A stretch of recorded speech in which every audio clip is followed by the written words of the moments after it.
All right, hello. Very short stream.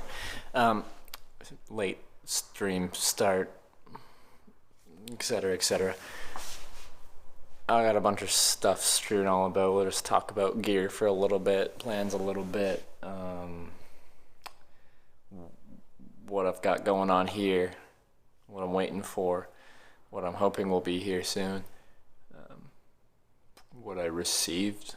It's on one thing so far. I guess two things. So yeah, update stream. Oh, I didn't change the title. What a horrible streamer. Uno momento.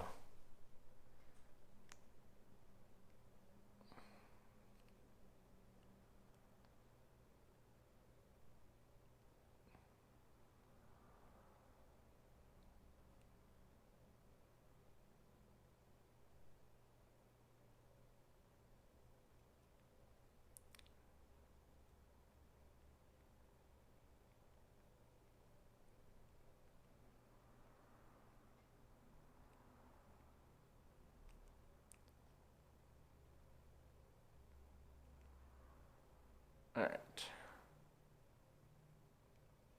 We're live. Okay. Cool. Where do I start? All right. So I have a bunch of stuff on the way being shipped here. It's not here yet.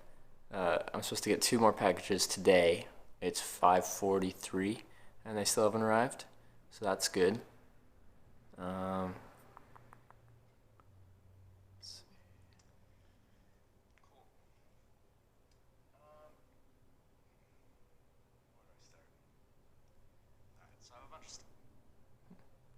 Alright, little witch bait. Hey, Maka Waka, hi, dirt biker. Yo. Gear overview. My backpack is empty, which hasn't been in quite a while. I'll probably give it a cleaning as well. But yes, she's empty. Nice 56K modem. Hi, Line Carbon Carpy. Hello as well. Backpack's empty. Gear's strewn about on the floor. I guess I'll talk about my layering system for, this won't be extreme winter conditions, but it'll be cold conditions. Maybe that'll be a good spot to start. I have a bunch of stuff ordered, and I'm waiting on them. It's not really like outdoor equipment, it's more streaming equipment. I want to replace this lens because it's scratched, but that's apparently not going to make it here in time because postage strike, everything else got sent by Purelator, so it should be here tonight. How many times have you hitched Europe before? I've only seen you hitch across USA once in 2015 before I started streaming. So that was before I started streaming. I did 4 years of hitchhiking before I started streaming it, so this is all still a new thing to me.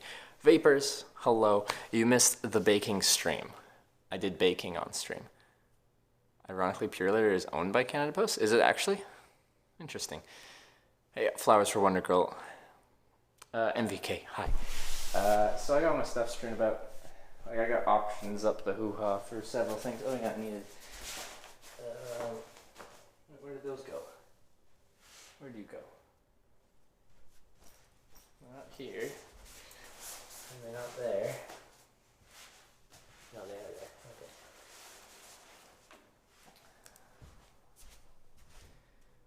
Okay. Alright, let's just start talking about gear, I guess. I hope you got your rope with you. For what? It is always good to have a little bit of rope around, but yeah. Do you want to speak English fluently? Yeah.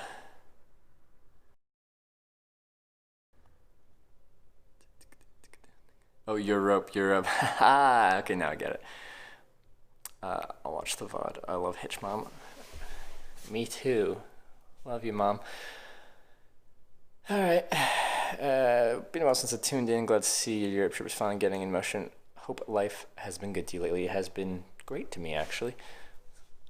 I've been having a good time. Camera went out weirdly. I don't know. Okay. Where do I start? Gloves? Hands are going to be a difficulty. The extremities are going to be the most difficult part. Hands and feet. Let's start here. So, I've got options. Now we've got the nuclear option, some Black Diamond Mercury mitts. It's heavy duty.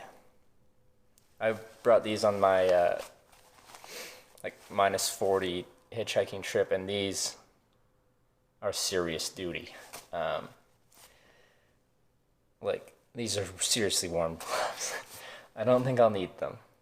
They're just here to show what, if you really need some warm gloves, these are an option. Wouldn't bring these skiing, I wouldn't bring anything like this. This is some serious cold weather gloves.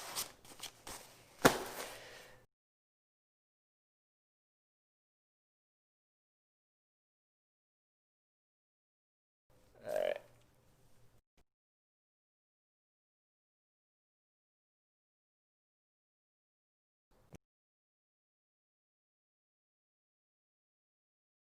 A lot warmer now it's in a waterproof breathable glove. If you need a little bit more warmth, I have a knot right here. I have a polyester mitt that can go over top of this and then still fit inside the waterproof mitt. So that's probably what I'm going for. Glove, waterproof mitt if I need it, and then a polyester glove for extra insulation if I need it as well. That's probably what we're leaning as far as hands, keeping them warm-ish. Okay.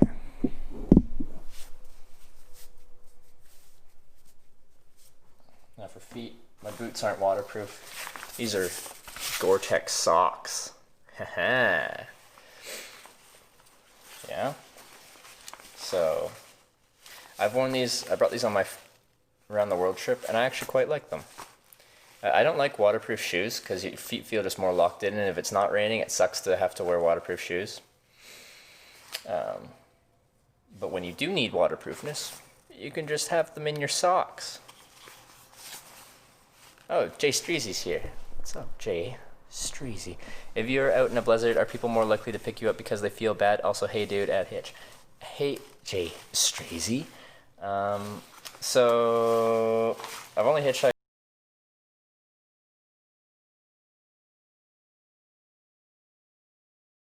in like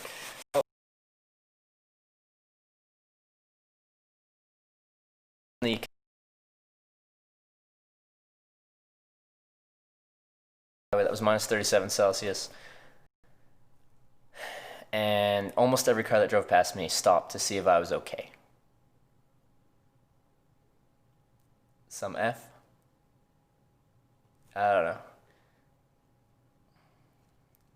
Anyway, anyone stopped to see if I was okay. Almost everyone stopped to see if I was okay. So, yeah, people are... they want to make sure you're not dying of hypothermia. But most of those people that stopped, they weren't going anywhere. The next place up the Dempster Highway, like the real civilization, was in Inuvik, and that was 700 plus kilometers away. So, yeah, they were just going up like a couple kilometers up the road to like a work camp, some kind of something up there. But they're like, if you need a ride into town, I can give you a ride into town. That's all I could do though. But they were looking out for my safety. Excuse me, light, can we not do that? You guys see the...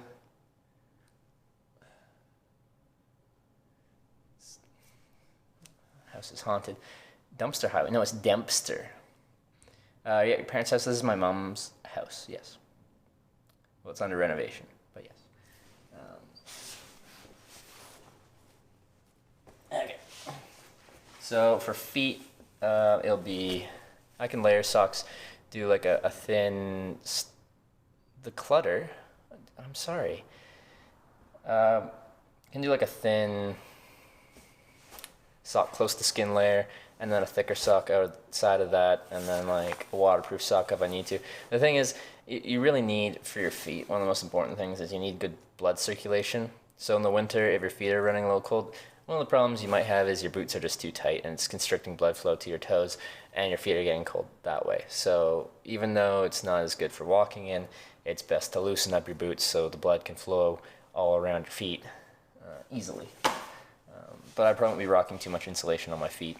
I will just be using the power of blood flow to keep my toes warm. If I need to readdress that, then I can. But for now, we should be good with uninsulated shoes.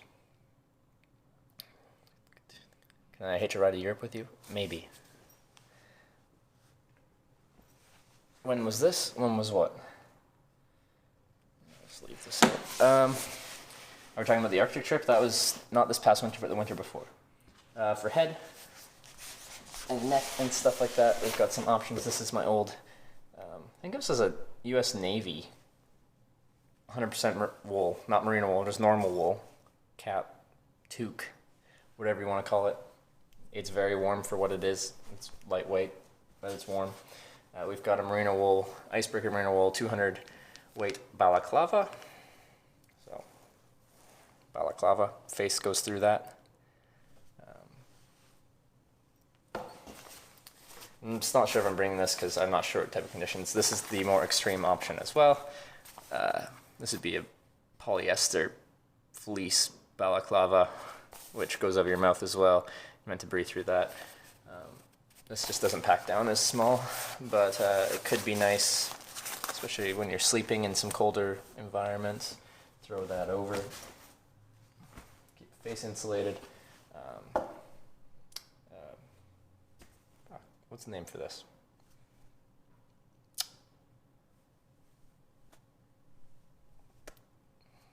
Well, I don't know why the name's slipping my mind. One of you would tell me. I forget what you call them. I think we're getting random connection blips. Finland will be cold this time of year. I expect it to be. That's why we're preparing our cold weather equipment.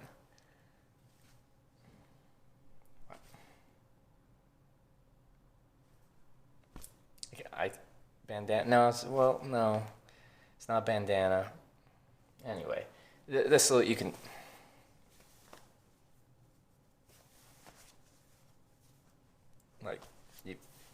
I'm sure that looks great, but you can have it just as a neck thing to stop drafts going down your neck, or you can pull it up and cover your face a bit more. It's just polyester. And then this is a wool scarf. Are you apprehensive about doing this trip when it's going to cold? I'm filled with dread just listening to you talk about this stuff. I hate the cold. I don't mind the cold. If you have the right equipment for the cold, which we're talking over right now, then you can keep yourself comfortable-ish in the cold. No, so I'm not dreading this trip. I'm not going to overheat, which is going to be nice. Does your mom not have Wi-Fi? Yes, she does. I'm sorry that it's laggy. It's 300 down, 30 up. So should be able to run a 2500 bitrate stream. Europe's oddly warm these days anyway. Even Sweden probably won't get snow until late December. I guess we'll find out. Can buy cold stuff in Europe as well if needed there. Yeah, I think the only thing I might need would be some insulated footwear or something.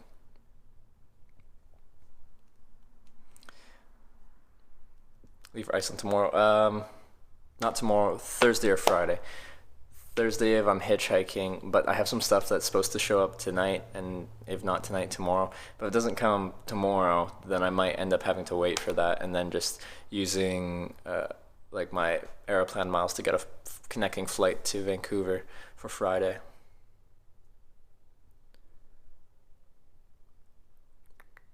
Oh, new nozzle for the schnozzle. Actually, that's something we can talk about too. My schnozzle's over here. I tried to see if I could get it replaced today.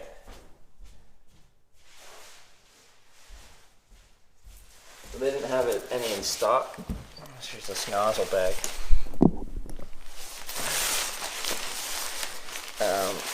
Yeah, so I blew out this valve.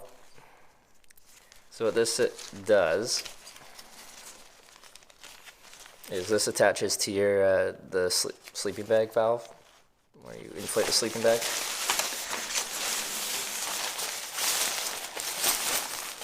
Can we see your mum? You'd have to look at VODs right now. They're out shooting. You just capture air. which you can do it better than that, but you capture air like this, and then you have this attached to your sleeping bag, and then you just squeeze the air.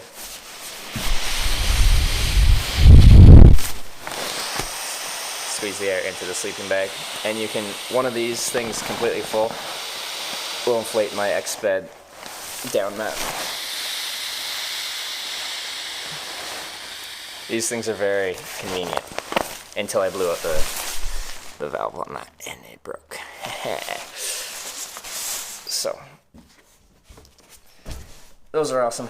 I'll probably be bringing 5 to 7 pairs of socks. Dry feet is one of the most important things, in my opinion. So these are really convenient, because the thing that came with this thing is essentially like a little compact hand pump thing, and it's like, it takes forever. I hate it. Really good time. I'm probably using like freaking shoe glue. Shoe glue? Is it shoe glue or glue? I don't know. Anyway, moving on to the upper body. Upper body options. So he's gonna start with a merino wool base layer. So something like this, a 200 weight merino wool just shirt. Closer to skin is better. It's better to not be too loose. Helps with the heat management and sweat management as well. Then I'd go to like, there's all variations of this. This is also 200 weight merino wool, but I use it as a mid layer. This one does a full zip, which adds up to like a actual collar. So adds a lot more warmth than having just a regular crew neck. Then you got like stuff like this, a polyester fleece. On top of that, if you need, these are all like base layer and insulating layers. Your next insulating layer would be like a down-filled jacket like this. Adds a ton of warmth for the weight. As far as outer layers go, I've got a soft shell, Outdoor Research soft shell shirt. It's water resistant, wind resistant-ish, but I'm not sure if I'm going to bring it because it's not waterproof, and I don't see that many conditions when I'd be using a soft shell jacket. But they're a lot more comfortable than hard shell jackets. They breathe better. The material actually has stretch to it. And then your insulating, or your waterproof, breathable, windproof membrane hard shell jacket. Arc'teryx Alpha FL. I like this jacket. I wish for these colder conditions it was a little bit longer though. It's on the short side of things, which is nice when you're actually doing something active. And you're outside and you need the waterproof coverage, but when you got a bunch of layers on, it kind of just starts to shrink up on your waist, and my layers can kind of pop out the bottom, and then you get drafts out the bottom, so that's something to look out for. You can adjust the hem, cinch that up, but still, it's not the best. And for extreme cold conditions, we've got this puppy. Are you going to hitchhike during wintertime? Isn't it snowy almost? That's why we're talking about cold weather equipment. Need I remind you I'm from Canada? Need a lot of suitcases for that clothes? No, we have one backpack and we're going to fit it all in one backpack because all this stuff packs down small. Yo, hitch and chat when you leave from my side of the world. Coming this, like, just in a few days.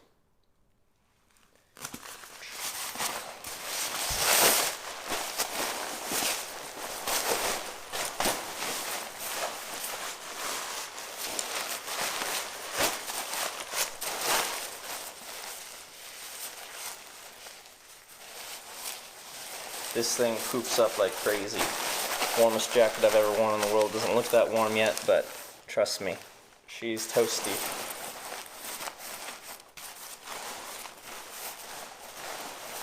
Takes a little bit for all the loft to come back after it's been compressed down to its storage size, but it's toasty. How much does your gear weigh? I haven't weighed all my loadout because I haven't actually hitchhiked with this setup yet. What about the internet issue in Europe? Do they have the same plans? I have one plan that will work unlimited, unthrottled every country I'll be going to, and then I'll be having is to going to improvise make off this trip from a there. cakewalk. So it'll be, as I go, I'll be trying to find plans that work. I'd like to have 3 or 4 going.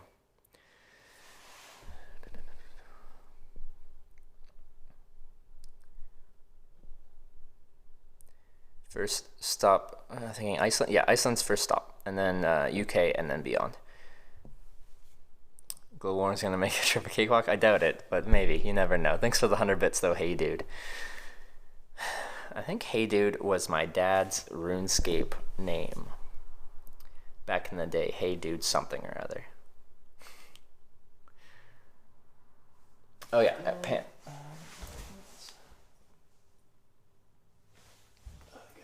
I can't check that right now. Didn't do pants. I'll not be wearing these ones. These are a little too trim fitting Twist. for Say hi, layering. Dad. I can get a base layer, but can't get anything else on there. I can't find my fleece pants right now, but I'll find them. There'll be pants like these as my outer layer for the most part, unless I need windproof, and then I'll throw the windproof, waterproof on.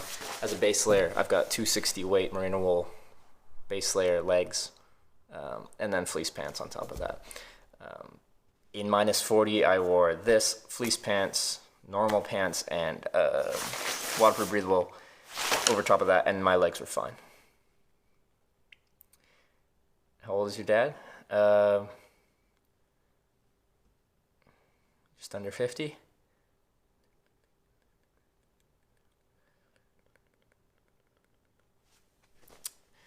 These fancy thermal jackets always amaze me how small they are. I'm out here with my channel. There's a couple expensive jackets. Yeah, like you get your warmth from the loft, from this stuff. Like the poofiness does provide the warmth. Like, and that poofiness is down, and that insulates you from the outside environments. So you do need poof, but you can get a lot of poof for not much weight or packed space through nice materials that are quite poofy, but they pack down really small.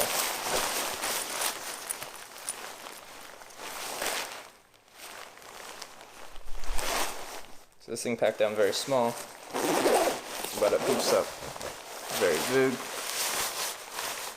and it's extremely, extremely warm. This is a very warm jacket. Iceland has very bad internet. Ice Poseidon stream, we're scuffed there. Like, I've heard variable things, but I didn't know Ice Poseidon streamed there, but there you go. So, this is the jacket I wore to the -40 hitchhiking stuff. And I just had a base layer and a mid layer, like a pretty lightweight mid layer on underneath this, and it was plenty. Streamlabs, please. Anyway. Okay. So we went over head and shoulders, knees and toes. Oh yeah, Bob. Head, neck, Everything good. legs, upper body as far as insulation for the most part. On the layers front, I haven't gone over exactly like how many pairs of, or like shown all my socks, all my underwear, all my few shirts I'll bring. Yeah, but that'll be kind of last minute thing. Blinken, thank you very much for subscribing. Welcome to the Twitch Hackers. Appreciate that Twitch Prime sub. So this is my normal water bottle. I'm just going through random stuff now. I might not be bringing this one. Yes, admit it's Twitch Prime. Crap. Okay, I gotta go.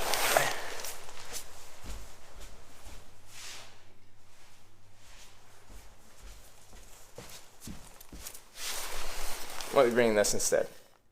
This is a Hydro Flask. It's insulated, so if it's something hot, it keeps it from cooling down. If it's something cold, it keeps it cold. In this case, it'll keep my water from freezing overnight. So that's probably my option. I actually have to bring you guys somewhere else. Parents are coming home. I don't want the living room.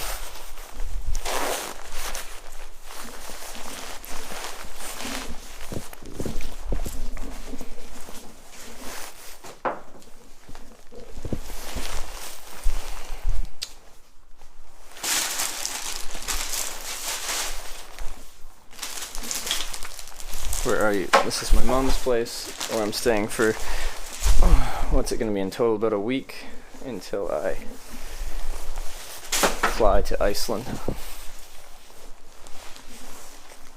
Clean it well, sterilize it. Why are we sterilizing?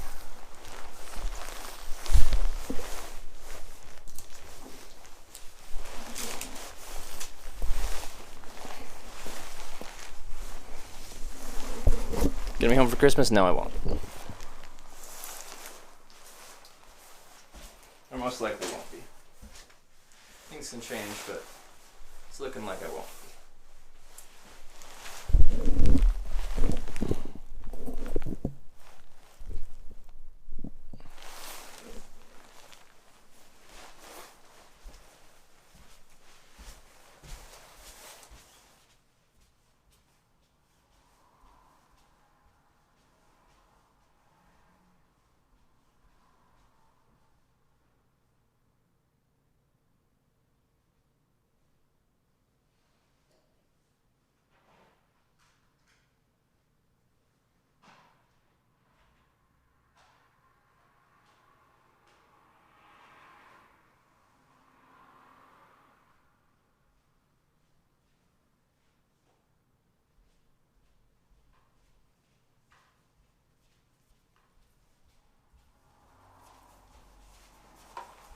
I have to move into here.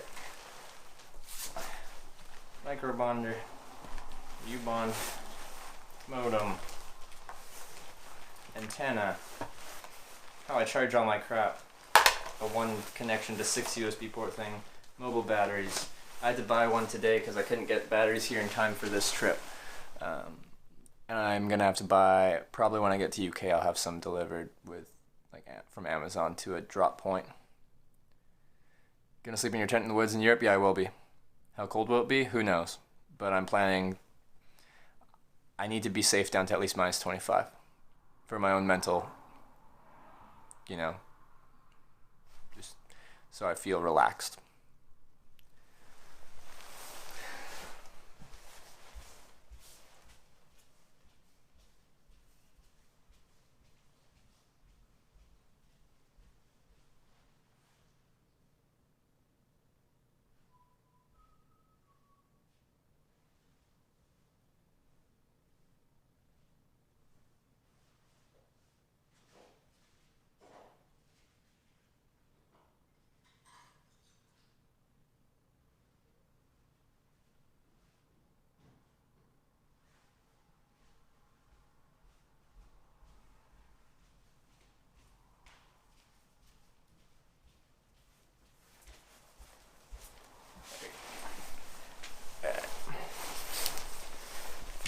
Another modem. This won't work that well in Europe, but I'm still bringing it with me. It also works with power bank.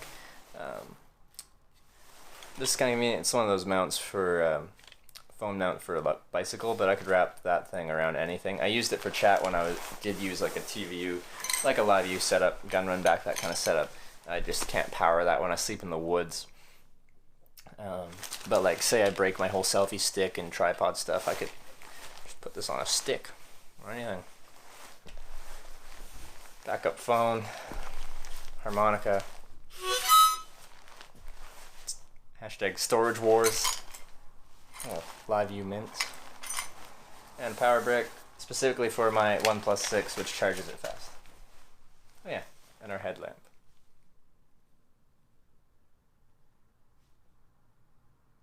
With the red light we all like. Does Iceland have sticks? I'm sure there's sticks somewhere. Or you can just find bones from dead people or something.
frickin' dinner.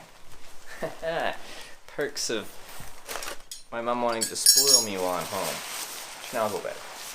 I'm gonna try and fix the schnozzle tonight, so stay tuned for that. Okay. Stab vest for UK. I don't think I'll need that. People think I need a bulletproof vest in the United States. And hitchhiking there, I did find that people did like their guns. I didn't really need a bulletproof vest though. Excuse me. Double-sided zipper. I see. You got caught on there.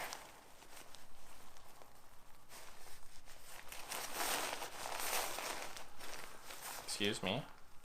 Why did you do that?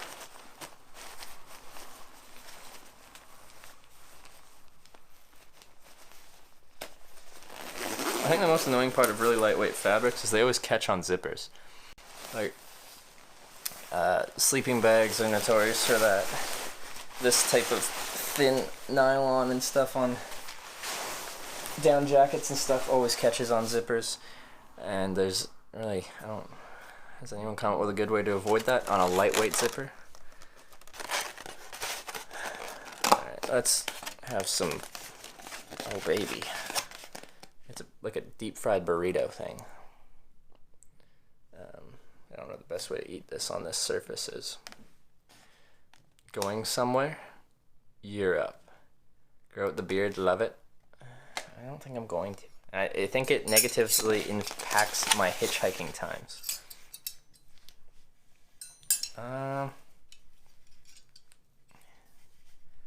Awkward. Not eating with them, they already ate. Can I eat this with my hands? Or is this weird with my hands? We're gonna try it anyway. I need napkins. Where did you go, napkins? I had napkins.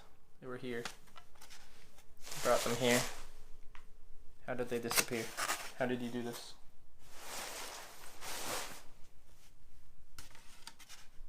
What?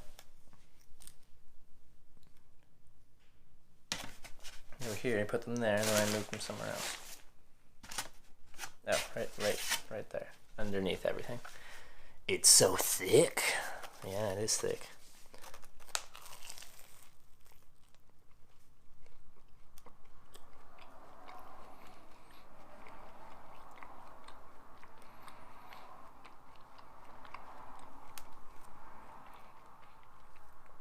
Good times.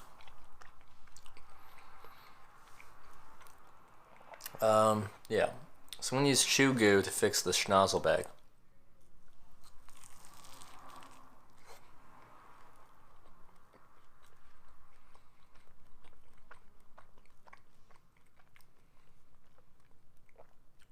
You can speak a little Russian? Like, barely any at all. I never say like, hello, I'm hitchhiking to Vladivostok. I'm from Canada. That's about it. That's all I remember. It's inside. It's a chicken burrito. It's got chicken, rice. It's got guac in there. Fix the nozzle for your schnozzle. Working on it, Vapors.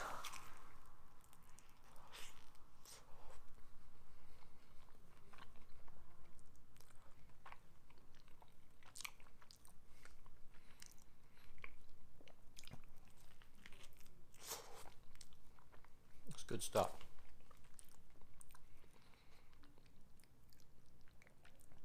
Showed my family the schnozzle demonstration. They approved. Yeah. It's great. Also, it doubles as a waterproof stuff sack if you just close the nozzle. So you just want to store stuff in it when you're not using it to inflate your stuff, then you can. It's good. It's a good product.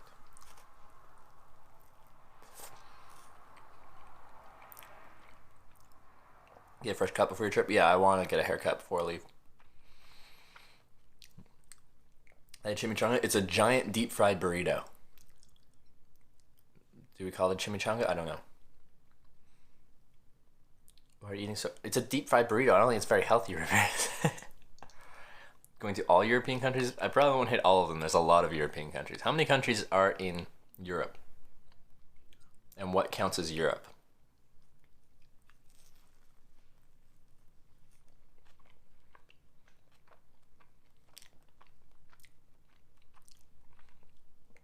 Don't want your sleeping bag to freeze? Well, what's the point? It's insulated. And I stay nice and cozy inside because my body creates heat and then it insulates me from that cold.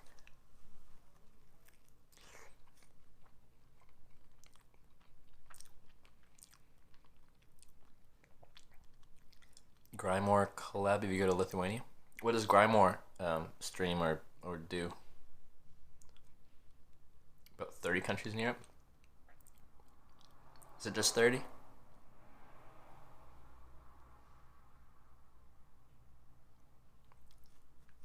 feel like it's more than 30, isn't it? Because what have I done? Like 20 European countries? And I missed a ton.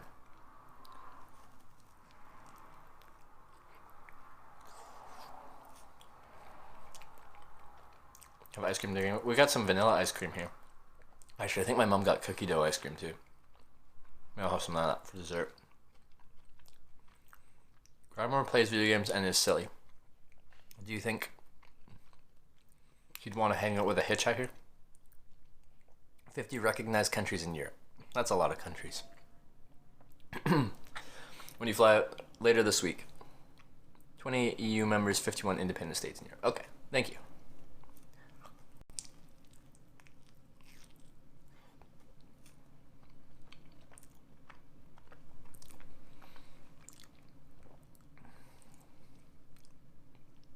I need a drink too. Why UK? What do you mean, why UK? Do you anticipate with the coldest temps for this trip? I don't anticipate it getting any colder than like max minus 20 at night, not during the day, like overnight lows. And I won't be comfortable down to those temperatures, but I'll be safe down to those temperatures.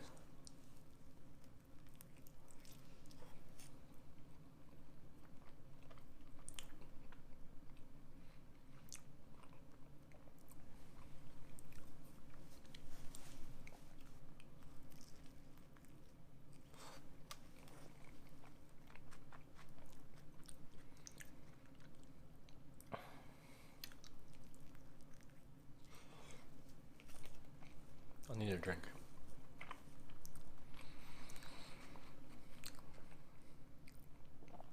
Go get some Bluebell cookies and cream. They didn't invent cookies and cream, but they pioneered it.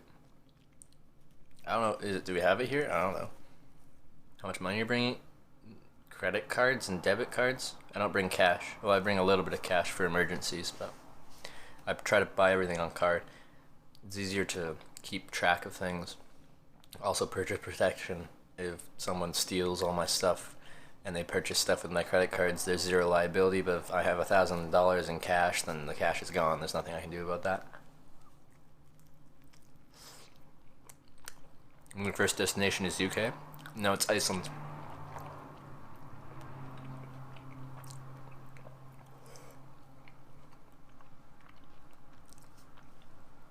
You eat too much burritos? Maybe you don't eat enough burritos. We just have differing opinions on how many burritos one should eat. Going to Scandinavia, I would like to. I do not know my route yet, though. All I know so far is Iceland, then UK. But then it's easy to get around from there.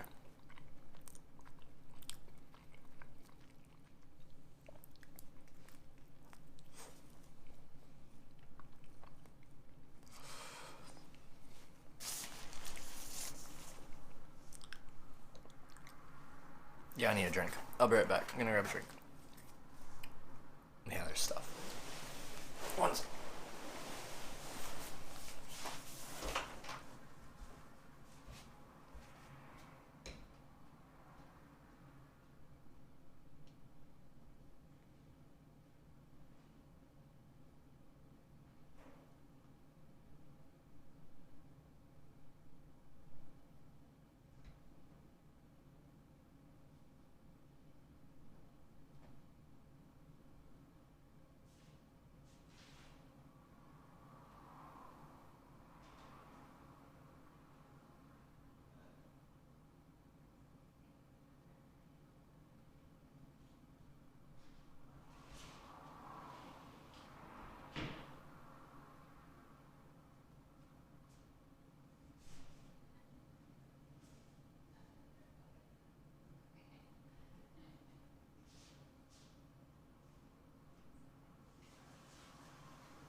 Does Europe have McDonald's?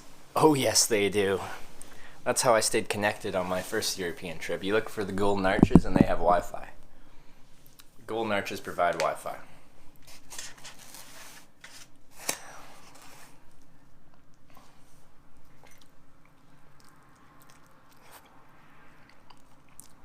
Hey, Isaac.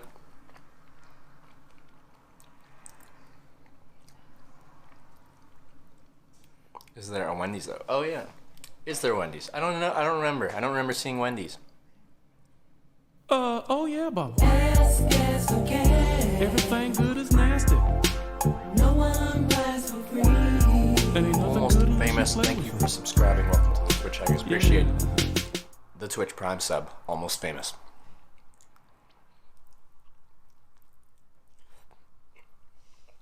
Do you do London broil and beef? I don't know what that is.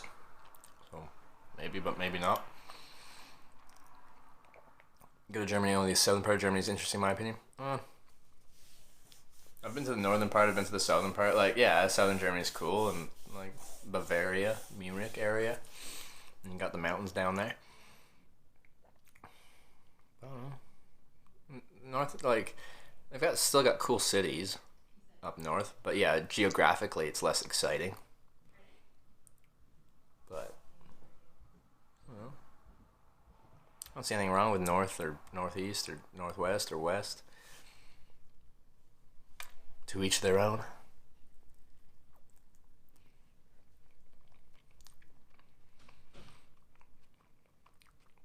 Where's the burrito from? A place in Cologne. I don't actually know.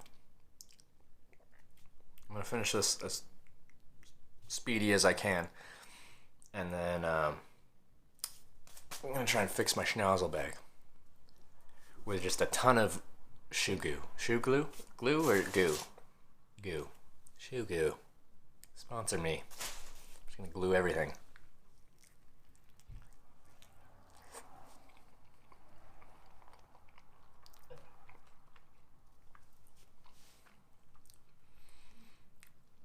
It's a chimichanga. What makes something a chimichanga? Like it's a burrito that they just deep fry. You fix your soles? Yeah, I did. But there's still lots of cracking on the top of the leather. I might even shoe goo the freaking cracks in my leather shoes and see if that will hold it together.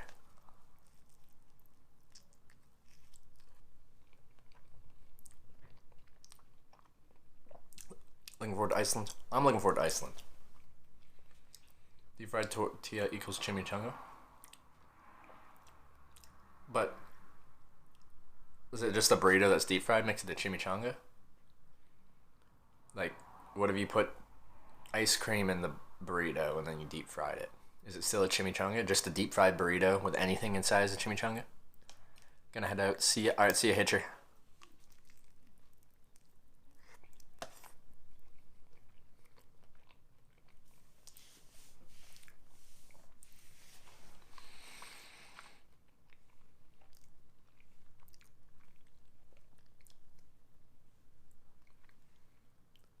Chimichanga must have sauce on top of it. So this isn't a chimichanga. What is this? What am I eating?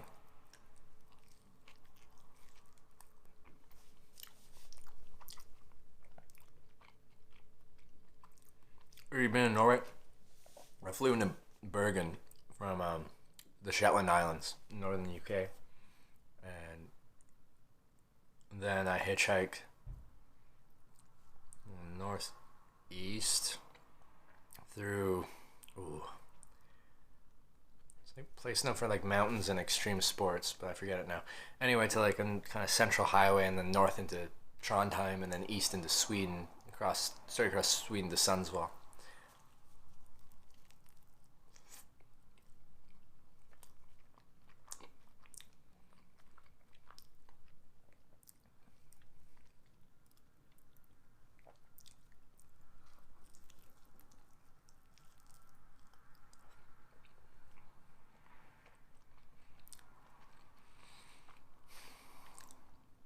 Parents just renovate. Yeah, this place is under renovation right now. Gonna Bergen soon. Never been. Beautiful city. Beautiful. Right on the ocean.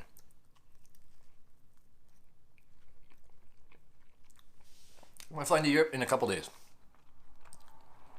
You leave Sweden from Sundsvall? No, I went south to Stockholm and then southwest through Gothenburg into Denmark.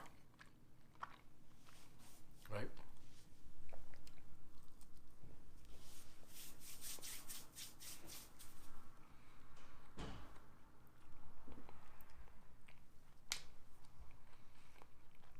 Trollmaster, thanks for the bits. I'm taking second, thank you. What does that mean in this context?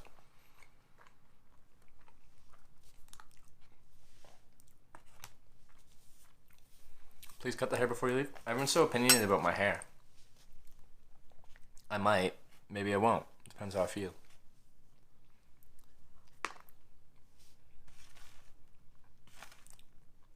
Got salad. Wow. That's pretty much a healthy meal. This salad makes up for the deep friedness of everything else.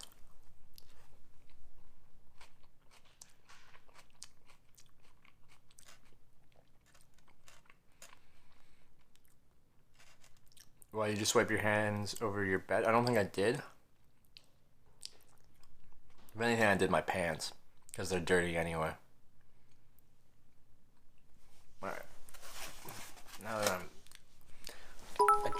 I'm not eating a straight up burrito. I like to make you a sign, send it to you. Hodge Unicorn likes 100 bits. I like to make you a sign, send it to you. Type of sign. But yeah, we do have a P.O. box, so if you'd like to send me anything, P.O. box is there. Keep in mind, I have had it open since June, and no one sent anything since June. So, not everyone. Lots of people said they're going to send something, and then they don't.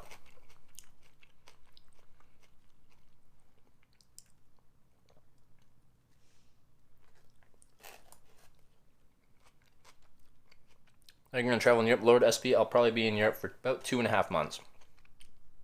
Right around the end of January, start of February, I have to be home because my sister's having a baby. I'll be home probably a week for that. And then I'll be probably going to Asia after that. Well, Anglo words, that's what hats are for, like a toque, balaclava, that kind of things. Mail's kind of dead nowadays. And people kept saying they wanted me to send me things. So I'm like, okay, I'll pay for a P.O. box. And then no one sent me anything. Twitch being the ultimate troll.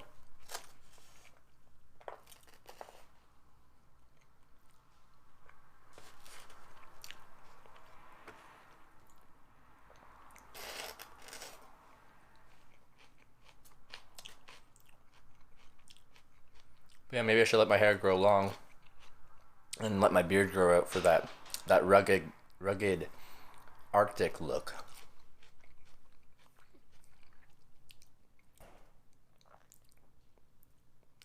I thought was what hair was for. I don't know. Humans have always had to supplement. We're not really good at naturally insulating ourselves. Hence the almost bare skin. We don't have good fur. Well, some people have good fur.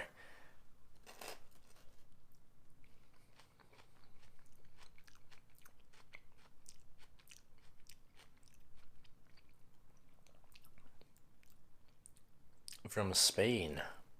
Well, hello from British Columbia. I'll probably be in Spain at some point. Online gamer. Somewhere along this trip, there's a good chance I'll be in Spain. No guarantees. Be avoiding places you've been to before in Europe? No, because I'd have to avoid a lot of Europe. I'd have to avoid Ireland, Wales, England, Scotland, Norway, Sweden, Denmark, Germany, Netherlands, Belgium, Luxembourg, France, Switzerland, Liechtenstein, Austria, Slovenia, Croatia, Poland, Lithuania, Latvia, and Russia in Europe to avoid places I haven't been. So I'd have to skip a lot of places. Would you like to sign to be made out of wood? What type of sign is this? Like, what are my options. It sounds cool.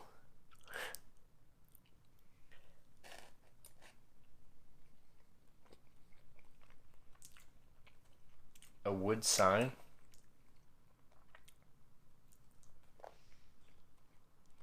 I have to wear pants maybe a few times a year in Florida, below 50 Fahrenheit, need pants.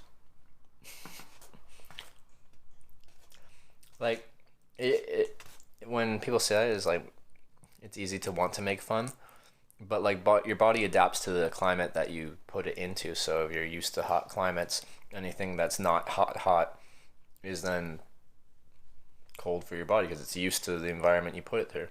If you're from a cold environment and you had to deal with a 90 Fahrenheit day in Florida with the humidity, that's killer, man.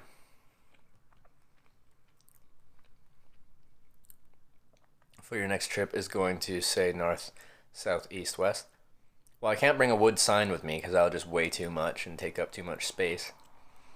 But like, if you want to send me a sign, I can put it on my wall.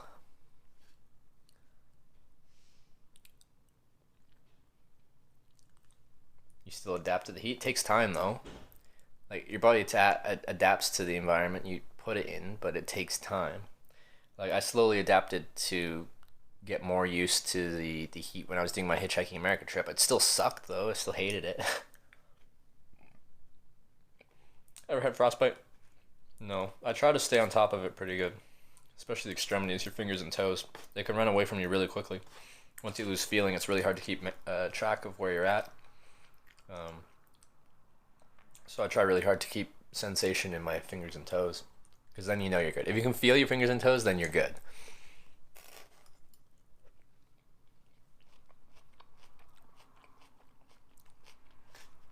Trip starting in a few days.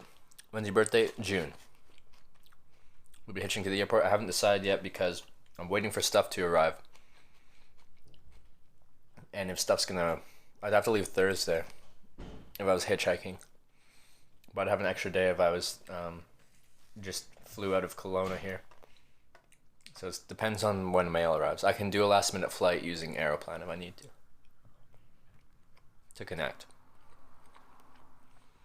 So I was hoping for us to put on the wall because I'm going to make it, but I was going to say north, south, east, and west. Okay. Yeah, that would be really cool. That is the type of thing that I would proudly display on my wall. I don't have a wall. This is a guest bedroom. I don't actually have a place. But one day I'll have a wall. And I will put a northeast, southwest wood sign made by Hodge Unicorn on that wall.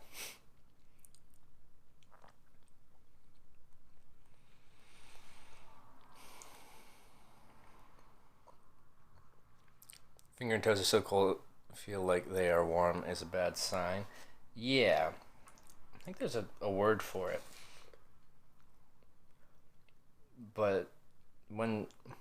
It doesn't always happen, but when people get to the extreme stages of hypothermia, like, your body keeps the heat close to your core, because that's what's important. You can lose fingers and toes and you'll, in theory, be fine.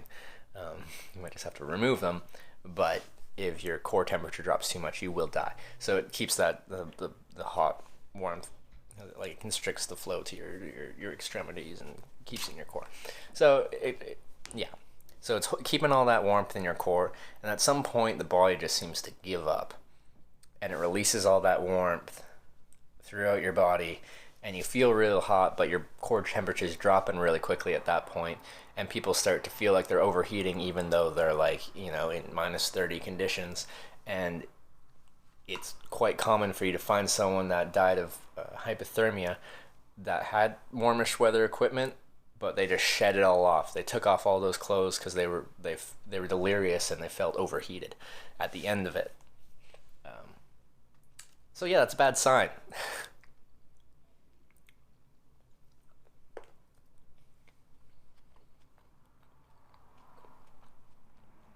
He's probably Cancer sign. I'm a Gemini.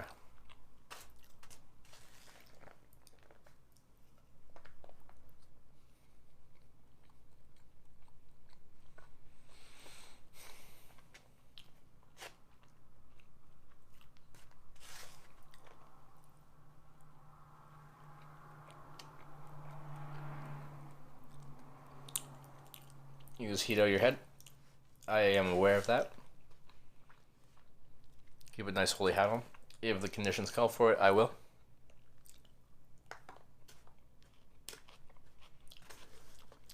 It's all a situational basis.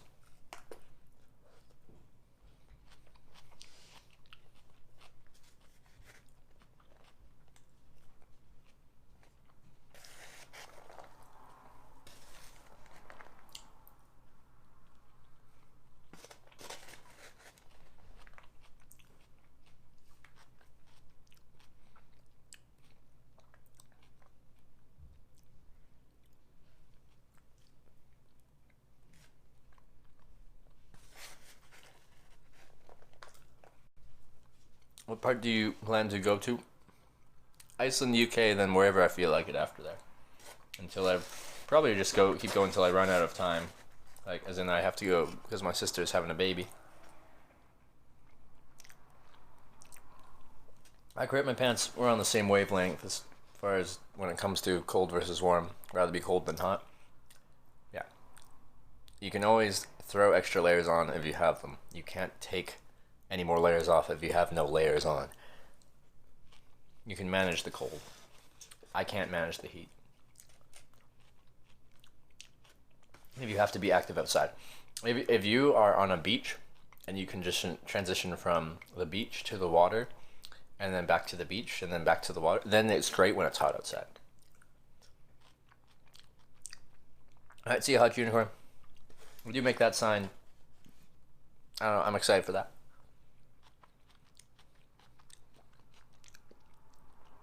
Angle arms. I am aware of how to keep myself warm in cold environments. I have hitchhiked to the Canadian Arctic in winter. I've hitchhiked in minus 37 Celsius. I am aware. I sell outdoor gear for a living.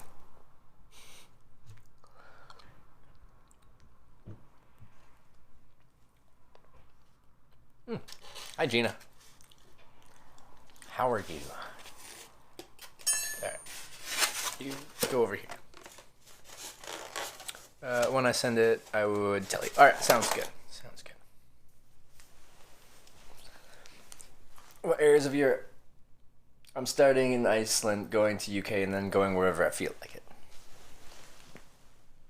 Okay. How do you keep warm while you're sleeping? Sleeping bag keep you warm enough in minus 25. I have a minus 40 sleeping bag for extreme cold environments. The one I'm going to be bringing is comfort rated to minus 6. Now on it, I think it says extreme rated to minus 24, which means you won't be comfortable, but you won't die of hypothermia. Between layering and all that jazz, I should be safe to below minus 25 and comfortable down to at least minus 10.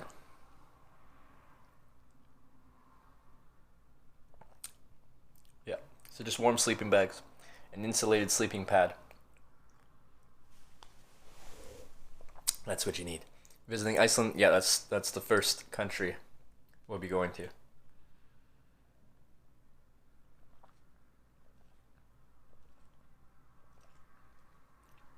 Stopping in Amsterdam for a well-earned joint. I don't smoke weed, so no. I might stop off in Amsterdam, but not for weed. Alright, let's try to fix the schnozzle bag. Let me look at this. I'm gonna leave a couple days now. We're almost there.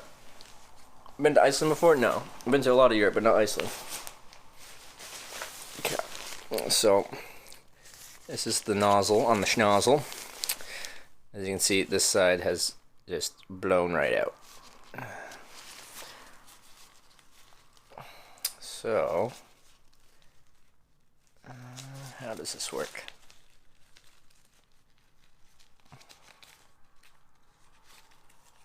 Okay, it's just a sil nylon ripstop, and then that. Okay. It's gonna be hard to get this, well, and then how do I clamp that down enough? This is gonna be sketchy.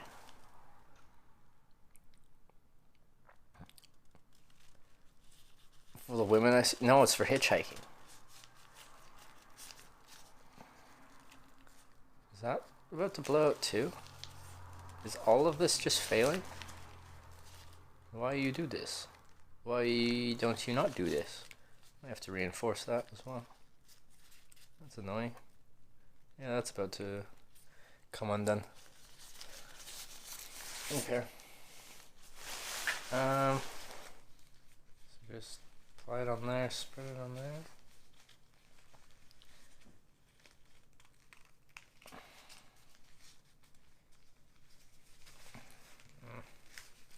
Trying to, it dries pretty quickly.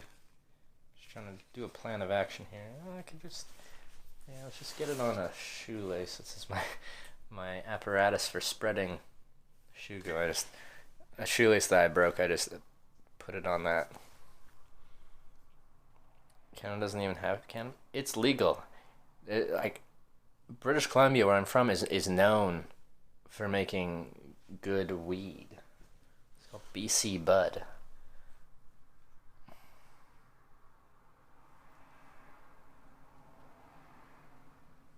Where I'm from, Vancouver Island, it's like everyone grows up smoking weed. So I used to. I just don't enjoy it for myself. Alright, let's shoe glue this together.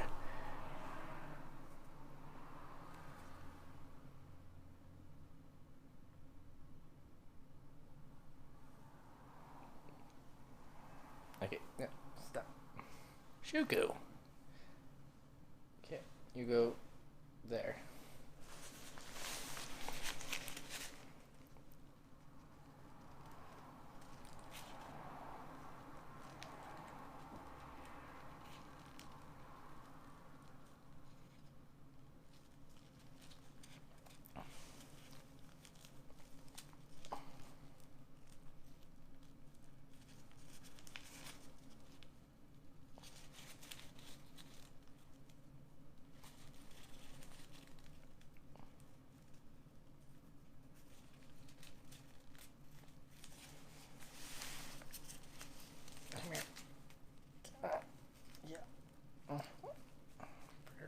That's good. Alright. Yeah, okay. You go there. Nope. Nope. Come here. Don't do that. Do this. Yeah. That's kind of better.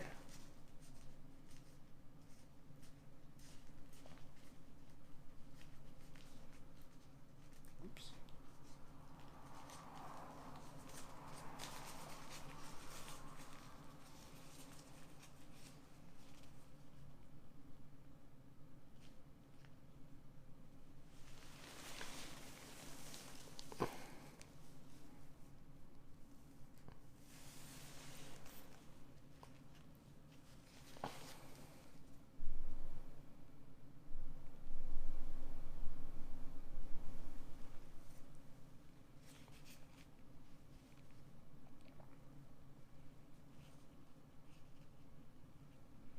I think that'll work.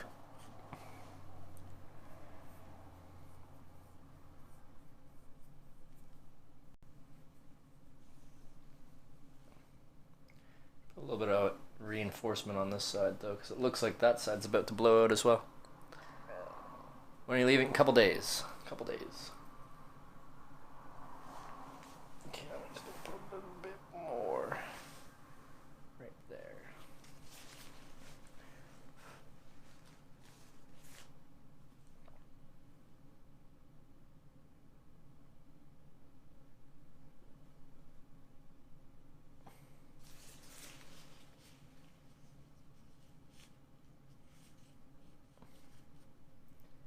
It looks like it's going to get all blown apart because I don't know. Apparently they didn't glue this stuff down very well or something.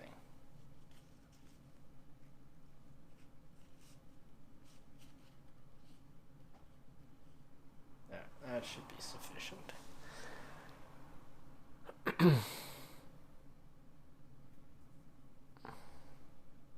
You hitching to the airport? I haven't decided. If I get my mail in a timely fashion, then I'll hitchhike there with enough time. If it doesn't come in a timely fashion, then I'll have to use some airline miles and just get myself a connecting flight to where I'm flying out of.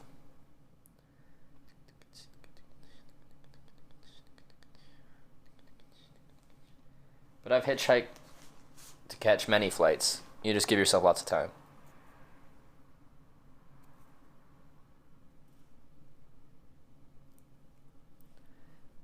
Just give yourself a little extra time. Hey, Pinky.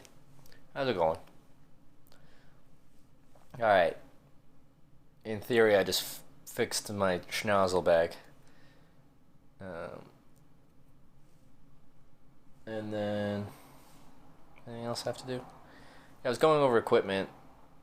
I went over my layering system for my head, my neck, my hands, my feet, my legs, my upper body. What else do I have to do?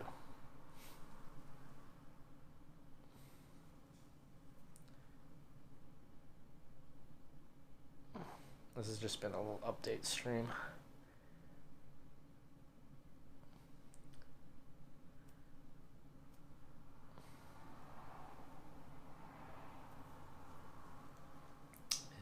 Can you... yeah, there we go. Alright, perfect. Cap back on.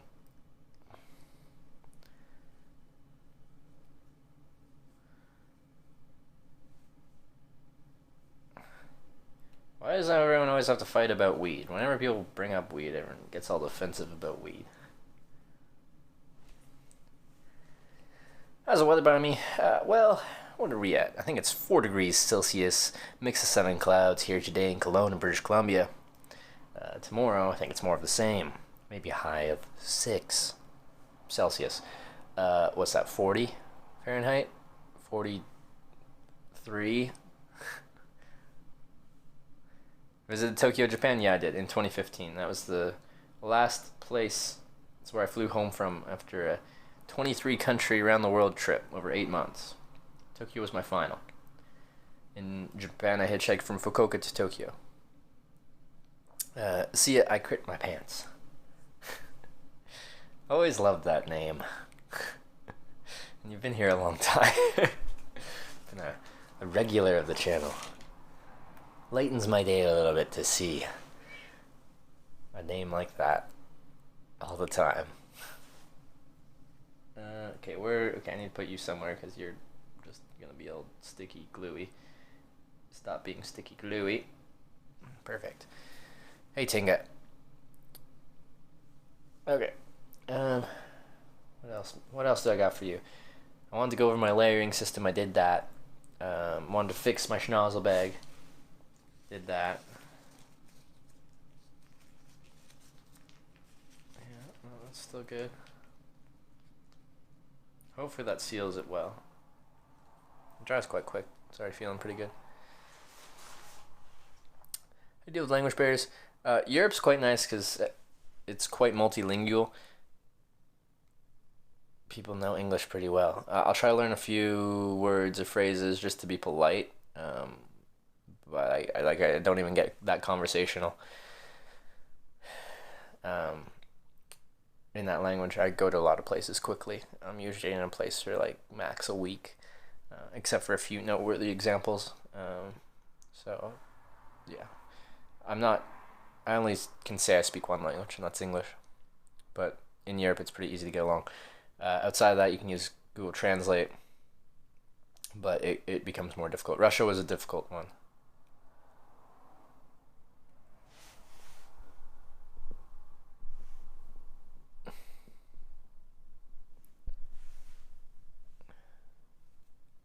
Alright, maybe I'll have some ice cream. That sounds nice. I'm just spoiling myself in my time off, and then I'm going to be putting myself through some nice, difficult conditions through Europe.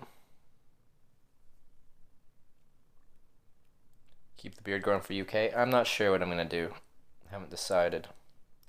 I kind of think I should end up with getting a haircut.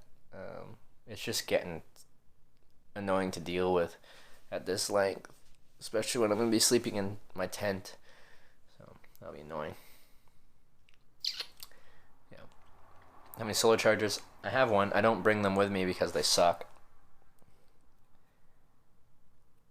I got one because everyone told me to get a solar charger. And the power draw from them sucks. The reliability of them sucks. Maybe they'll improve, but right now they suck. Also, I'll be having limited amount of daylight hours on this upcoming trip, so nighttime, unfortunately, they don't do much.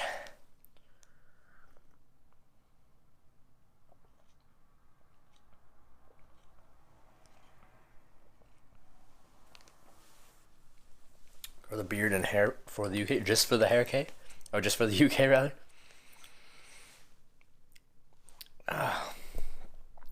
At Hitch, this is a travel show about the search for a private camp spot and a sexy shoulder, pretty much. How the pioneers hitchhiked. Yeah. Give the beard pre-trip and don't touch it all trip. That could be fun. We could see what we look like after 2.5 months of hitchhiking. Oh, shit. We got the plebo host. Thank you very much for the post, plebo. Thank you very much. I was on Jay Streety's podcast with plebo. Threw him a host the other day. Oh, look at that's a good host raid, whatever you want to call it. It says host, so I'm gonna say host. That is beautiful. Well done, guys.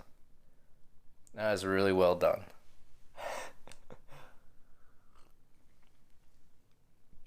What was plebo up to? Thank you very much for the host.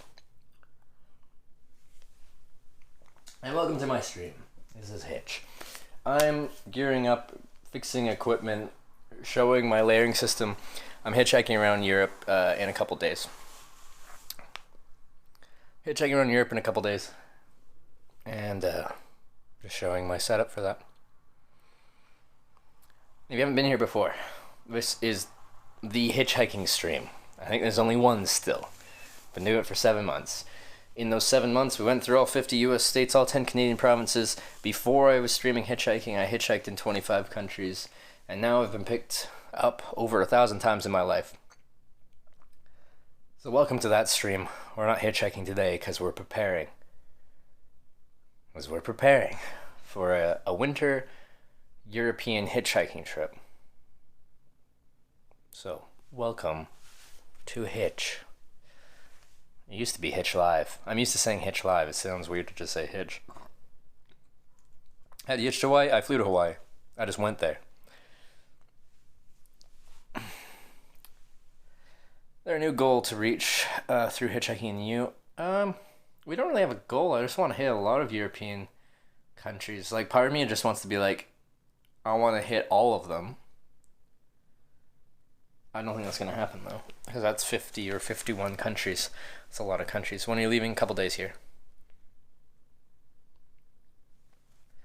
I think the reason there's still only one hitchhiking stream is because it's not freaking easy what you do. Like, it's not easy. It's something I enjoy, but no one wants to hitchhike. Not that many people hitchhike anymore. So,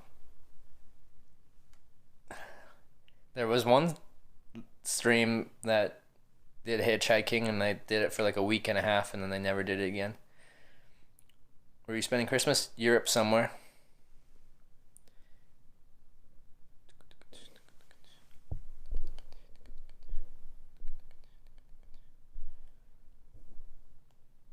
So I'm just another thing. Amsterdam hosts Tekken World Fun. Tekken. I don't even know what Tekken is. I've heard of it, but I don't know what that means. Hitch Live sounds better, sorry, but this is the better name. It's a more recognizable name. It's easier for people to find. At the end of the day, it's a better username. But that's an opinion, and you're allowed to have a different opinion. Streaming help with loneliness. I don't get that lonely hitchhiking because I'm meeting people all day. That's how you travel, by interacting with people.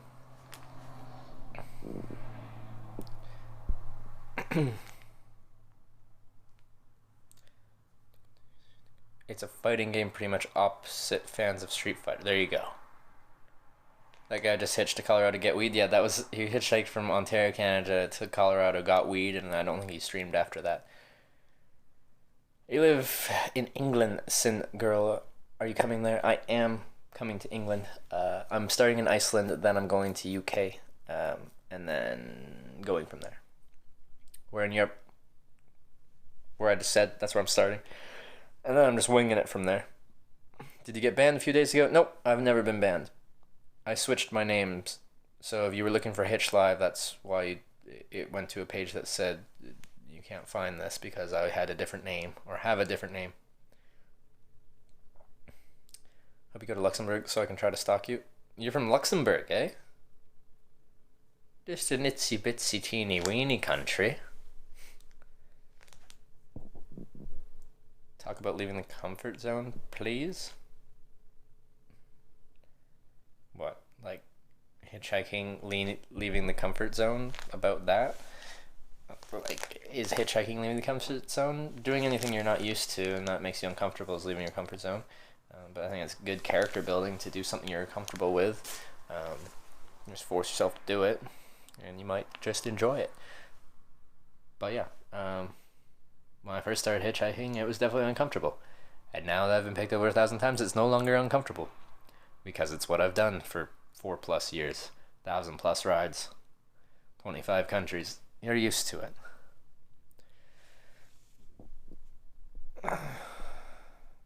How do you hitchhike to Iceland on foot? I'm not hitchhiking to Iceland. I'm just hitchhiking around these places.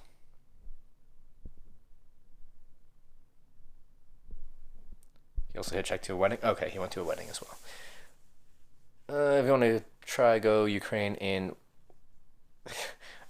My family's from Ukraine. My surname's Ukrainian. It's Daniluk. I'd like to go to Ukraine at some point.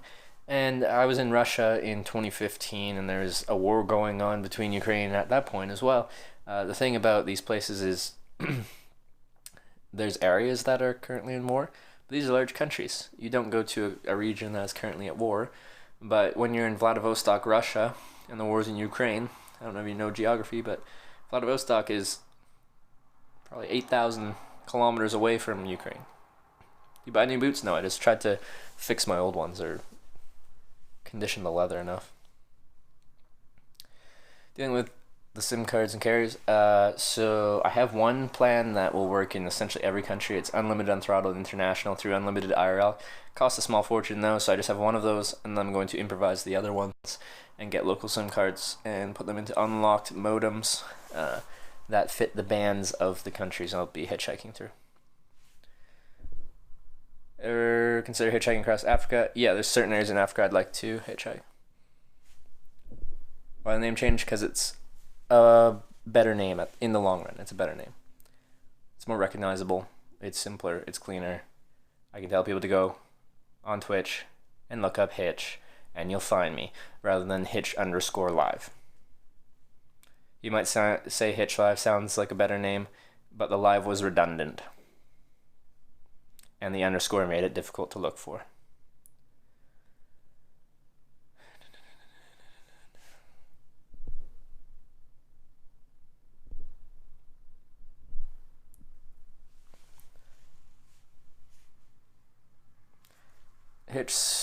Twitch thing is broken, so you don't put, if you put in Hitch Live, you don't even come up. I know. So if you go to Hitch_live, like the twitch.tv/Hitch_live, no channel shows up. It looks like I've been banned if you go to that channel. But I haven't been. My name just changed.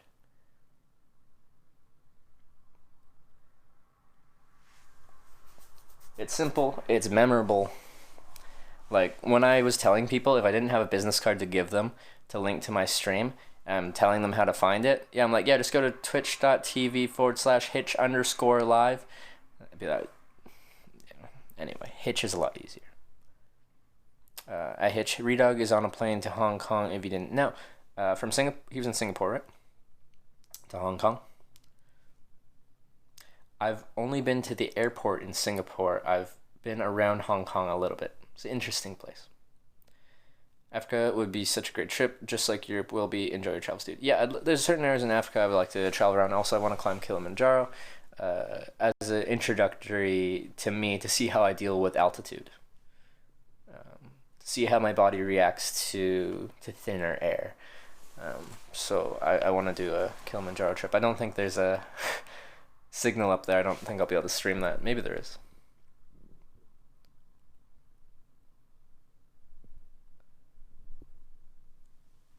I don't even mean the channel if you just put Hitch Live in the search part. All these random Hitch Live troll accounts come up. Do they? Like what? I'll have to look at that.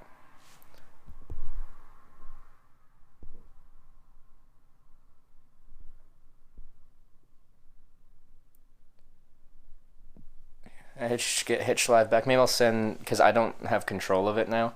Maybe I'll send Twitch a message and be like, can I do that? Exactly what you said, Dark Crusader. Have control of that and host my other ones. Or host Hitch. I think you would have shaved your head if I was balding significantly, then yeah. But I'd look really weird with a shaved head. Like, I think we can all agree on that. I'm going to get some ice cream. Ooh, my battery's almost dead. And plug in a battery. I did have another battery here. Where did you go?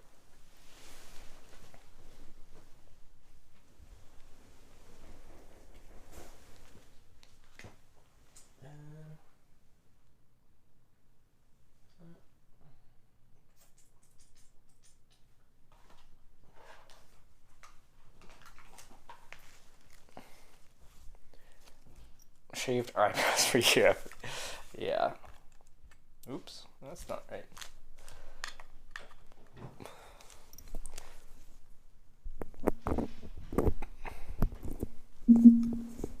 Sometimes when we're plugged into power, the audio quality changes, so let me know if things get weird. I'll be right back.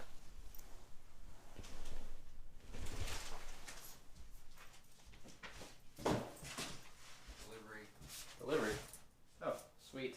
Oh, I can do an unboxing. Delivery. Stuff.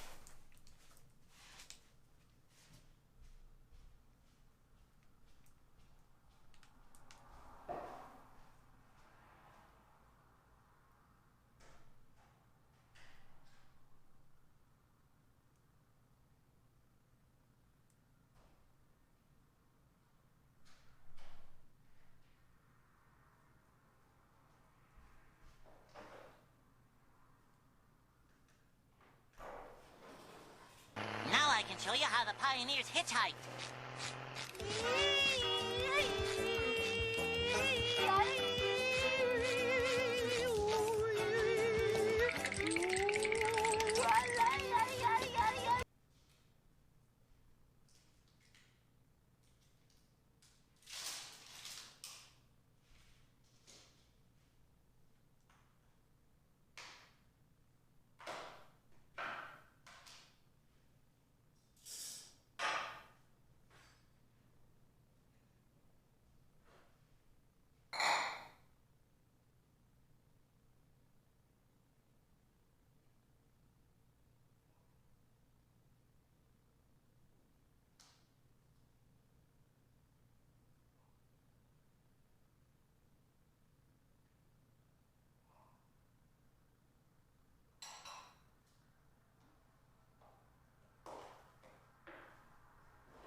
Ice cream, wow, this is great.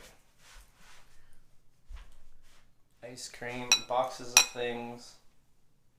Where's my knife?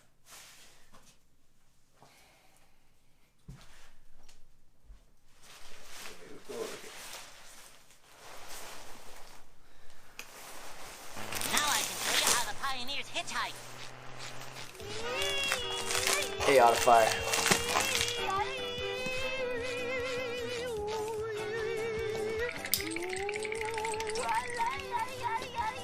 Holy shit.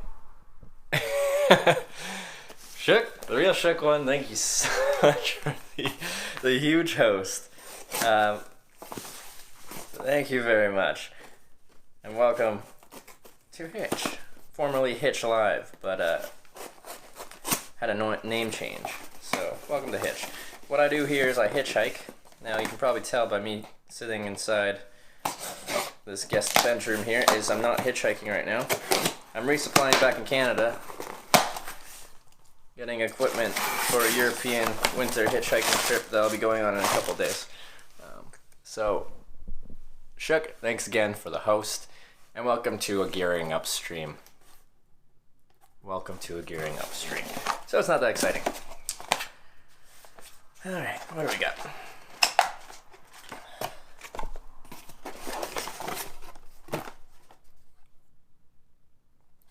USB-C cables. Case for the OnePlus 6. My third Rode VideoMic Me, because I've broken 2 other ones.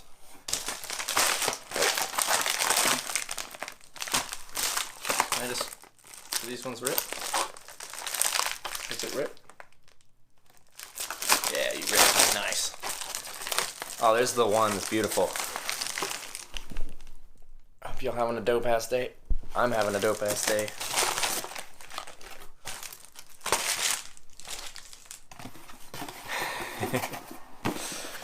Thank you, Chick. Actually, we're here. What type of antennas do you use? I have a technical question if you're still here. How many SIM cards are you using for the Bonder? I'd like to be using 3 or 4. Right now I just have one international plan, but I'll be getting individual country-based plans to supplement that. Alright, cool. And power stuff. I lost my old travel adapter, so I had to get a new one. So my setup's going to be power adapter. Or, oh, that went into my ice cream.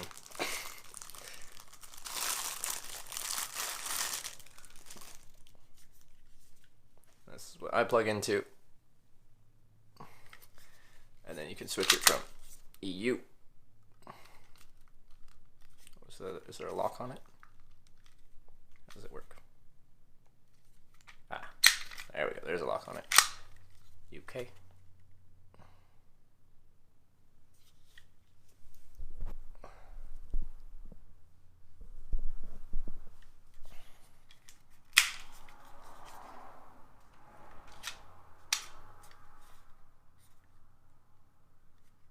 Okay, or US apparently.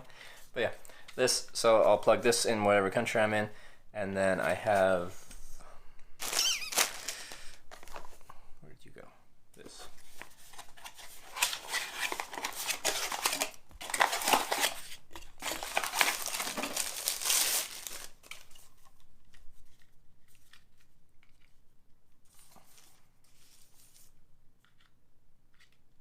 Excuse me?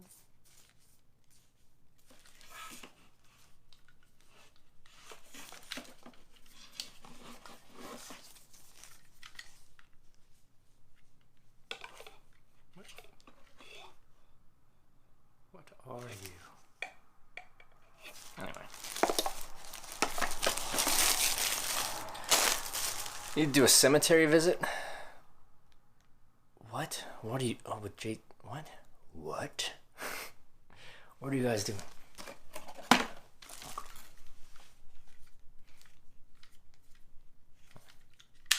Haven't used this type before.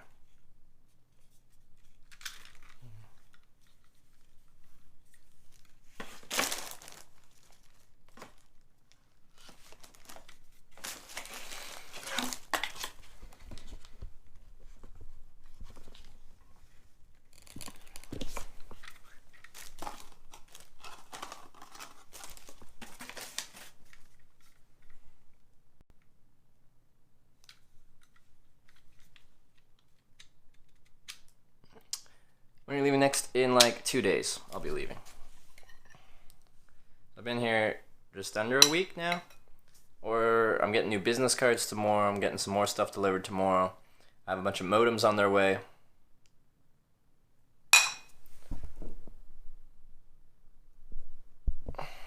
Bunch of stuff coming in. Flying to Iceland. Never flying to UK after we hitchhike around Iceland. hitchhiking around the UK, and then going wherever we feel like from there. What's the plan? It's fine. Oh, it's not the most exciting stream today, but it's a stream. Trying to keep you guys updated.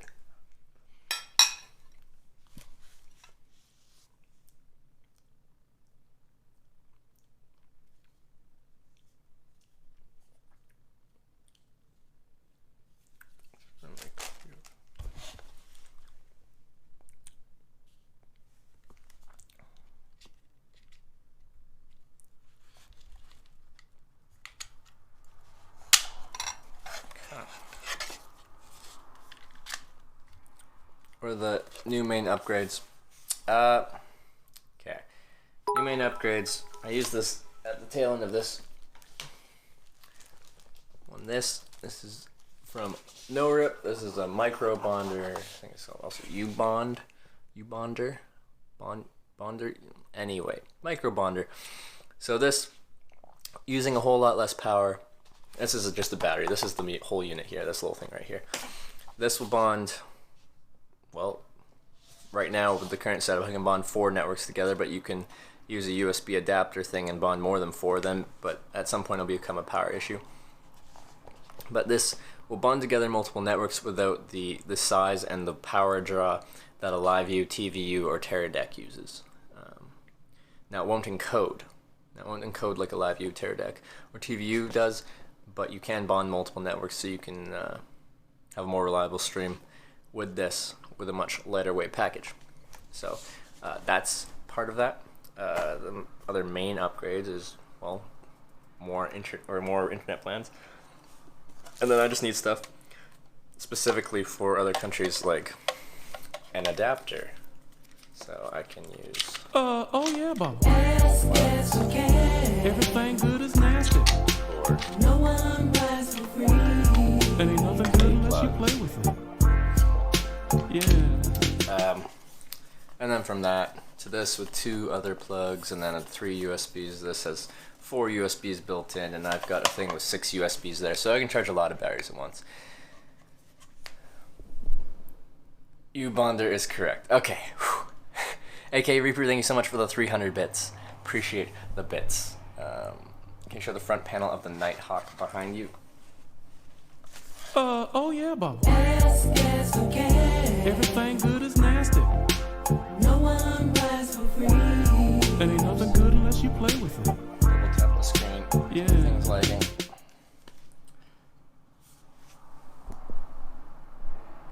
AK Reaper, thank you for gifting us up to Roland. Roland, my man. Welcome to the Twitch, I guess. AK Reaper. Oops. What do you need to see? This is an AT&T one, if you're curious.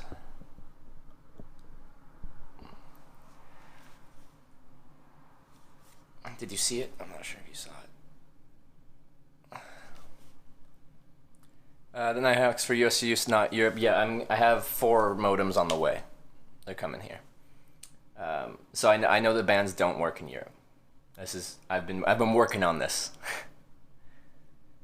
Because the Telstra version does what? 1, 3, 7, 8, and 28. It's missing band 20, which looks important for Europe from what I've seen. Then there's a Hong Kong version, which has quite a few bands, but it's hard to find. So yes, I'll be bringing this, but this probably won't get used that much, unless I'm in a country that specifically uses the bands that this one uses. Does Twitch help you with any of this? They haven't. I'm not sure they would. You can get a Euro version.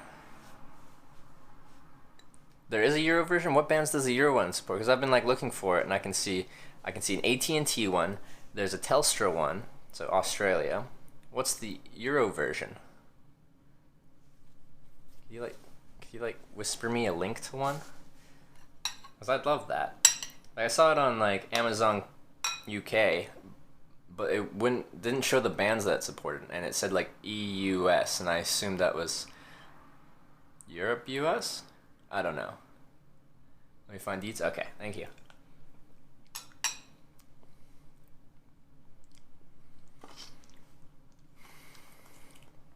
Grizzly with the daily. Can't wait to see who we get to meet. Me too. Me too.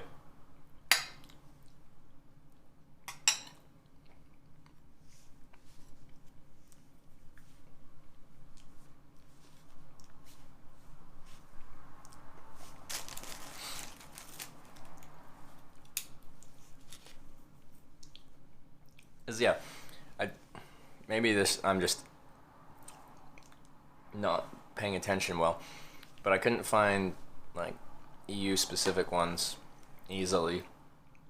So I was looking at other modems, but like a lot of the brands, they don't allow you to attach external antennas, and I find that I get a decent benefit from attaching an external antenna, so I'd like that option because I'll be going in areas that aren't that well serviced.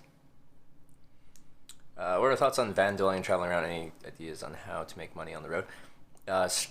Streaming on Twitch? I don't know.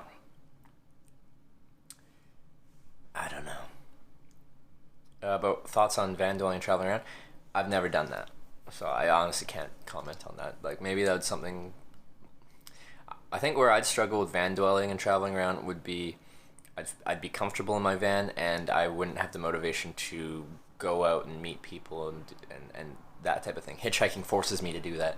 We're living in my own van. I'm like comfortable and cozy, and I might feel lazy and not want to do that. That gear will work if you put a sim for the place you're going. It won't, because it doesn't support the bands supported in those countries. Yo, it's Simon.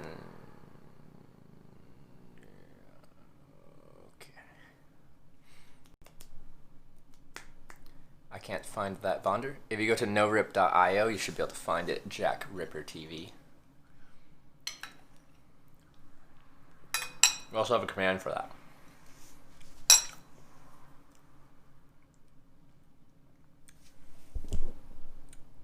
Also, Roland, could you potentially link me the antennas you guys use? I use a Netgear something or other. It's this one.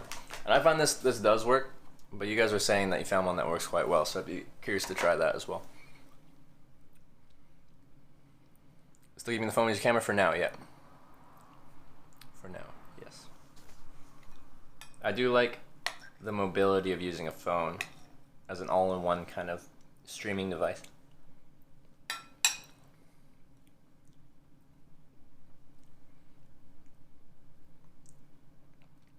Shame you can't come and do your thing in UK. What do you mean? I'm coming to UK after Iceland. When am I going to Europe? A couple days now. I'm just not giving out the exact date because of Twitch.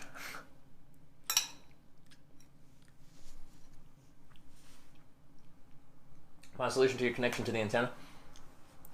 Tape or elastic band? Well, elastic bands will break in the cold.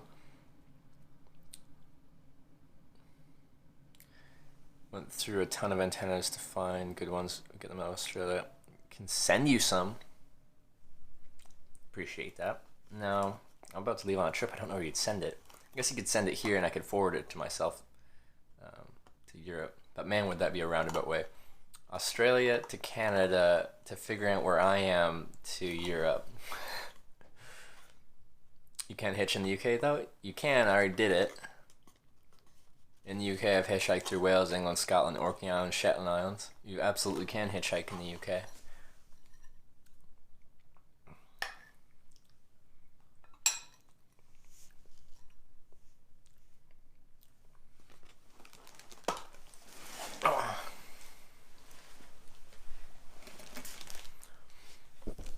Looked into the Huawei 5787S33A.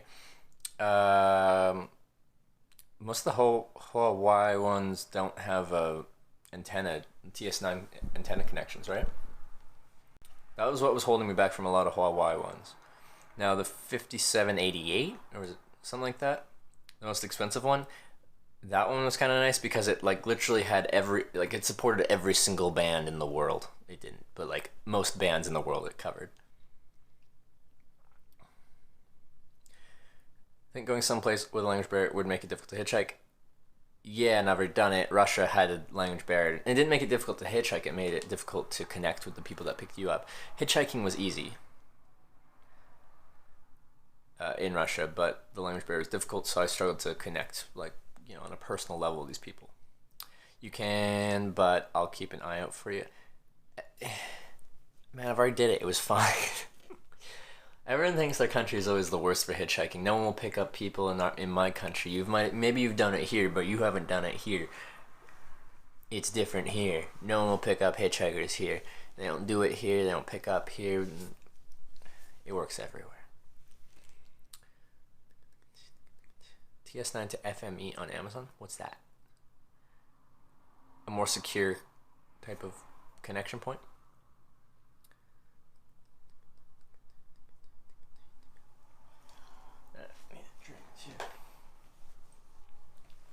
I'm getting tech support because I don't know what I'm doing, man.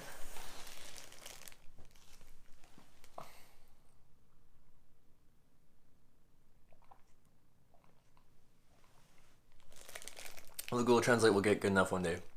Be able to use it to have fluent convos through it.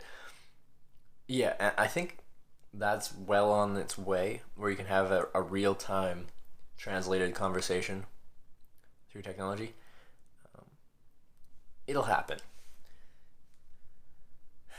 Hitching even in Monaco, though? I don't know. I don't have a plan to. Maybe. Can you connect to Sonicam U-Bonder? I don't think so. There is a wireless option on, like, I have the Sony FBR X3000, but it was only through, like, one live streaming provider. So unless they update it, I don't think you can right now. So the one I found supports all bands and 2 antennas. Which one? Which modem are we talking about? And what's all bands? Because I highly doubt it supports all bands. What is all bands?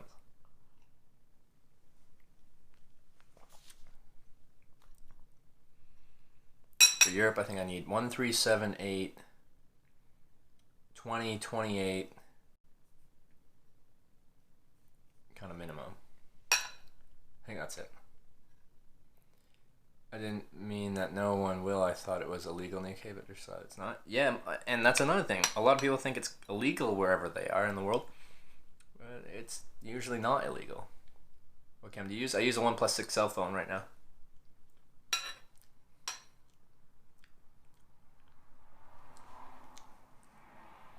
Can I connect the Netgear SMA female to wide type 2x TS9 male connector splitter combiner cable RG316 to Wilson cellular booster? Give you a huge reception boost. A cellular booster. Those things require a decent chunk of power, do they not? Man, that was a mouthful of words, though. As far as I know, cellular boosters are very power hungry.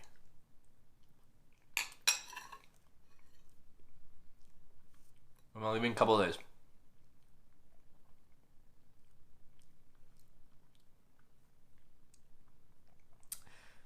Makes sense that there would be a lot of misconceptions about it, as it's generally not something people practice anymore. I agree. Like, I understand that there is misconceptions about it. And we've been addressing those for 7 months. Been eating for over an hour, very slowly. I eat slowly when I'm streaming usually. Do you have a preconceived expectation of the drivers in Europe will treat hitchhikers?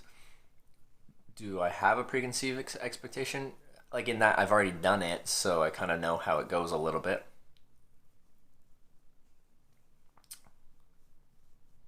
So, I don't know. Expect it to be kind of similar to last time, except I have a camera. First stop in EU is Iceland, Limp Brisket. Tell me more about the bands, please. Like, different areas use different cellular bands, which is like a frequency that the network is supported on. And like, country by country, definitely continent by continent, they use different ones. So you have to make sure whatever you're using, your cell phone or your modem, supports the bands of the country you're going to.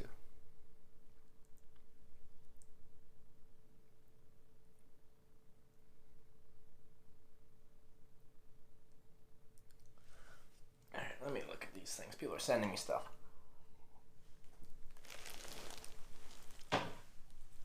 My computer's out there. I'm gonna get my computer. Wow.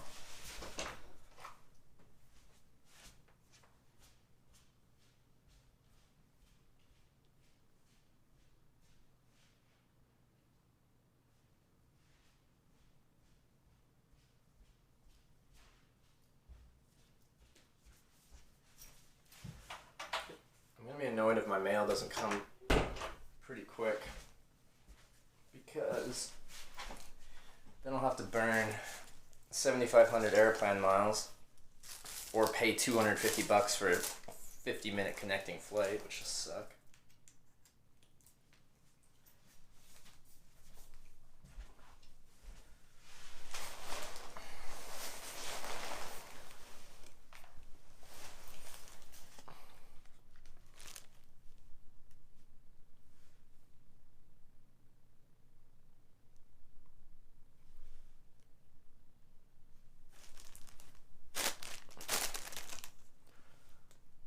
Okay.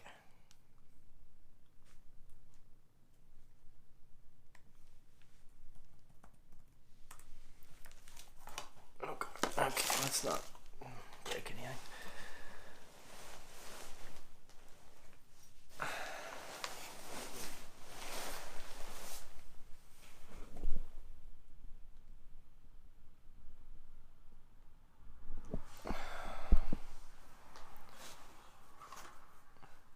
So the device, what are we talking about?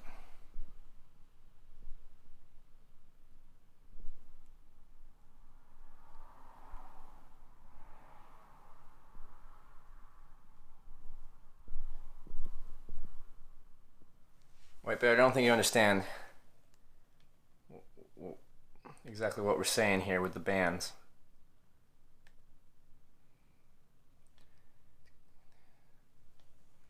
Using miles for your trip? What do you mean?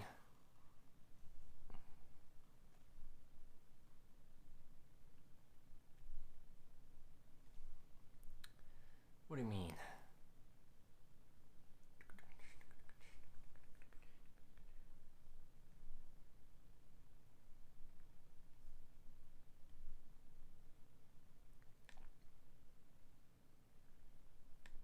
Come on.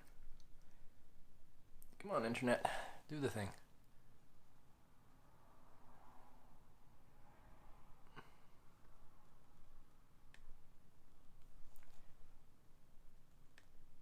I wish I could pull up stuff on my mobile stream here. Alright, just to show you what I mean. I don't think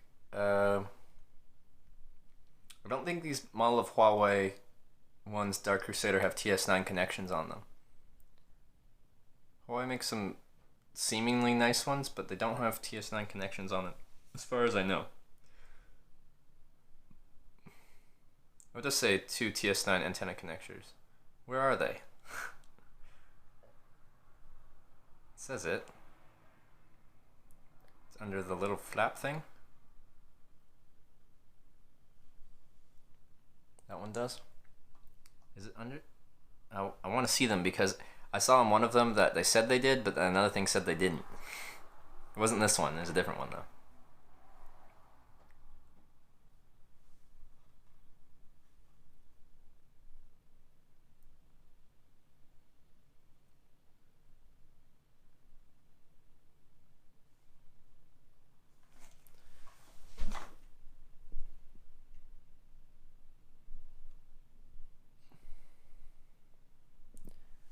Bands you need bands in Europe I need, I think it's 1, 3, 7, 8, 20, 28, maybe a couple more.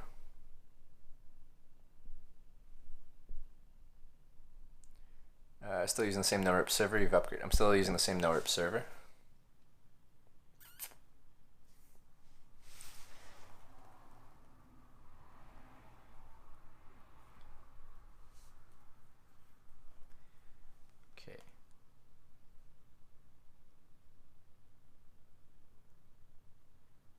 So I need to see what you got in that port there. Maybe there's a quick start. No. Alright, I know this isn't that interactive. I'm like looking at tech stuff.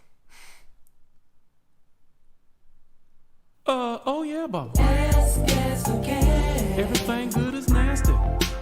No one rides for free. That ain't nothing good unless you Alright, play let me with see if it. I can find it on a different website. Yeah. Let's see.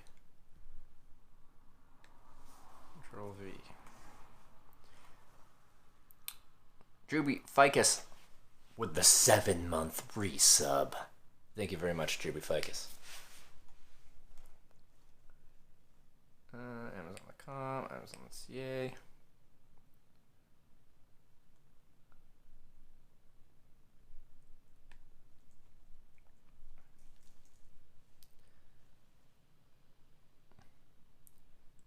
Don't understand what band you kind of need, Trev. You don't understand what band I need? Like, just go to, like, oh, I don't know how to explain it. Simply.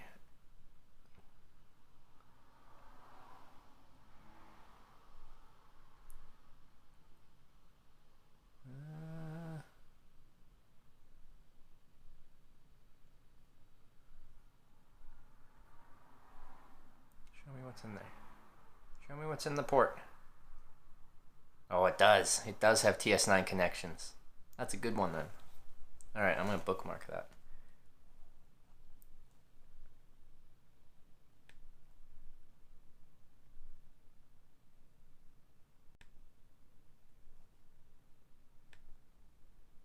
Okay. What bands does it support? Okay. 1, 3, 5, 7, 8, 20. Okay. Missing 28, but 20 is more important than 28, so that's good for Europe. No, that's a good one. See, I'm good. You are good. Because some of the other ones, they have that little port in there, but it has like your SIM card slot in there, and it's not actually a TS9 connections down in there.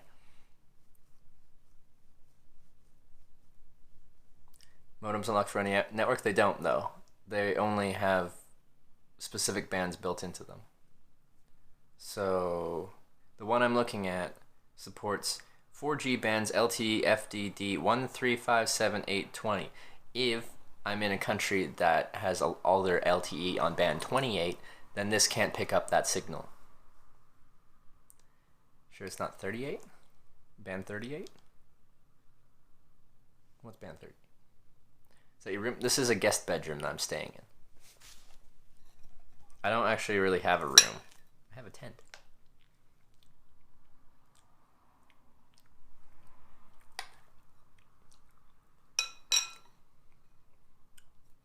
Oh.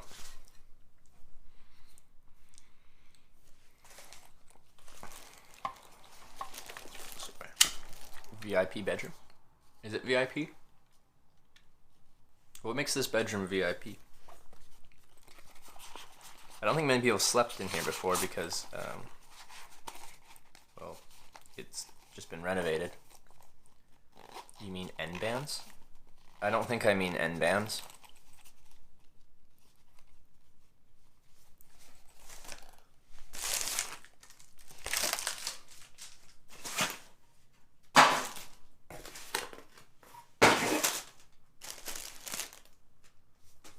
N bands are 5 gigahertz. That's Wi-Fi. We're talking about a completely different thing.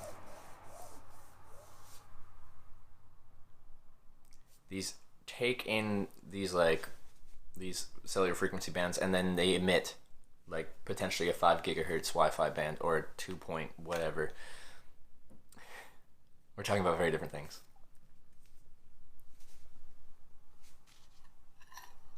Well, I guess maybe not very different, but like different things. Prop up. I got one. It's being used right now. It's just a GorillaPod 1K. This last one I had was a 3K.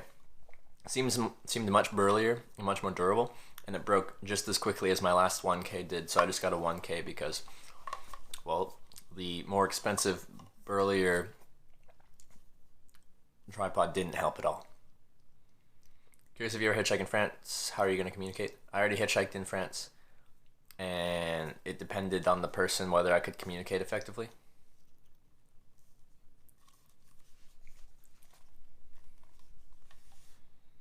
Where do they break?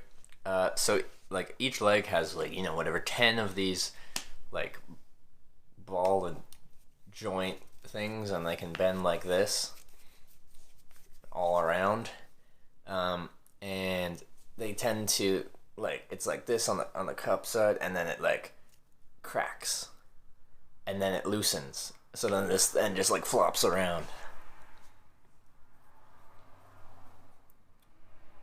Longest flight from Canada to Iceland, I think 7.5 hours.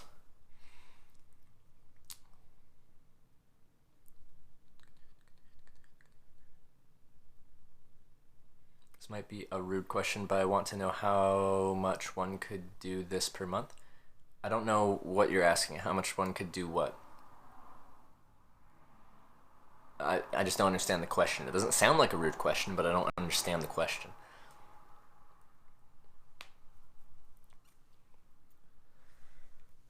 Halifax is like 4 hours.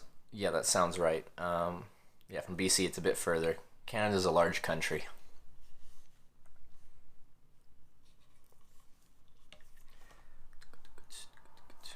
Hitchhike a month? How much do you spend per month to hitchhike? My longest, if we're just talking hitchhiking and like my travel costs, my cheapest trip was 8 months, and I averaged, if you looked at the whole trip including flights and everything and drinking at Oktoberfest and my €200 visa for Russia and everything, I averaged $11 US a day over 8 months. Now I'm spending more than that in just data. So $11 US a month, that's 333 US ish a month to hitchhike.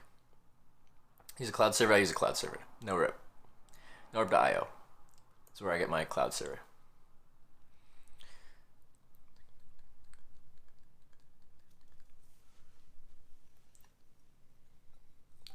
If you're in France and a hairy armpit lady wants to give you a ride, what do you do? Well, hairy armpit does not really factor into whether I'm going to ride with someone. I really don't care. Actually, we've had this conversation before, and I really don't care.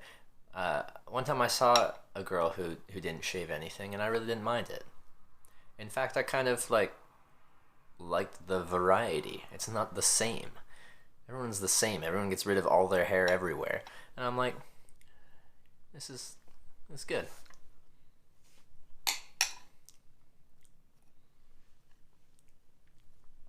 Does that cost per day include dumpster diving? Sometimes. Sometimes dumpster diving. That Netgear item will work for you, UK Network Trevor, if you unlock it. It's already unlocked, and no, it won't. Well, it'll work. Hold up. Let me look at what bands. I can tell you exactly why, or what. Well, not exactly why. I can tell you the bands that it supports and the bands that are used in the UK. Email. Okay. Lol. I know you guys probably don't like that, but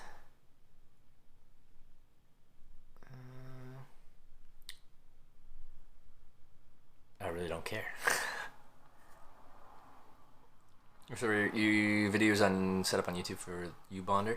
It's a brand new item. I'm sure there will be in the future, but there isn't yet because it's brand new.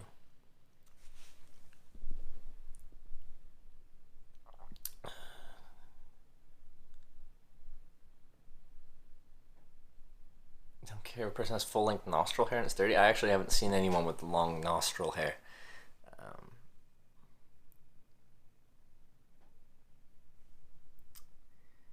Okay, let's go to the UK. Here, United Kingdom.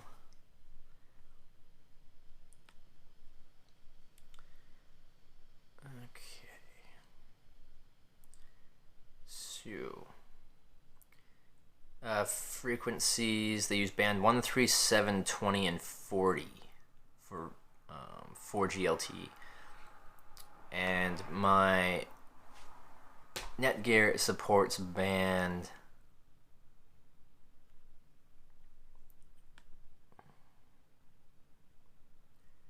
72040. My Nighthawk wouldn't do that bad in UK. It does 1, 2, 3, 4, 5, 7, 12, 14, 29, 30, 46, and 66. So it's missing 20 and 40. But it does support 1, 3, 7. So it supports 3 out of 5.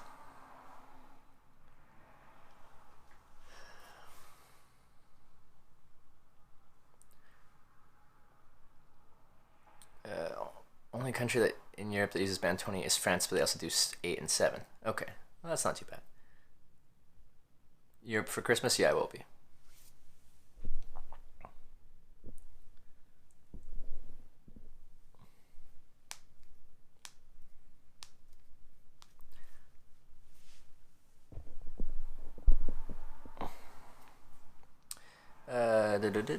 Did you check hitchhiking lists for every country you're planning to visit here in Europe?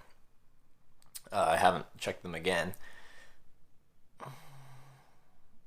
But it's fine everywhere I've done it. I've already done it in most of Europe. Well, not most of Europe. 20-ish countries in Europe.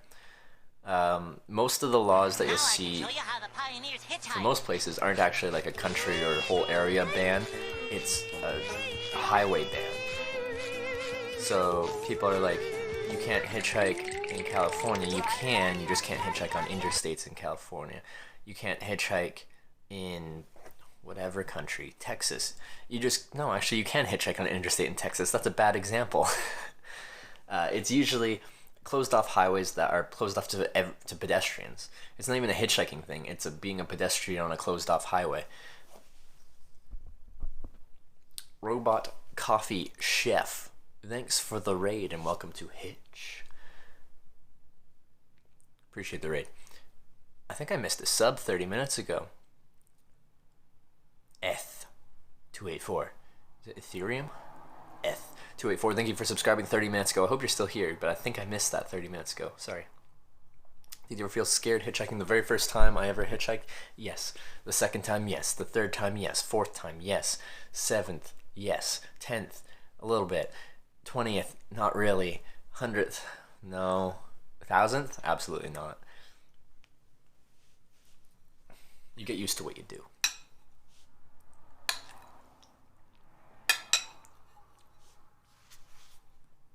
Planning to Japan or Korea, maybe China. Not on this trip, but after that, yeah.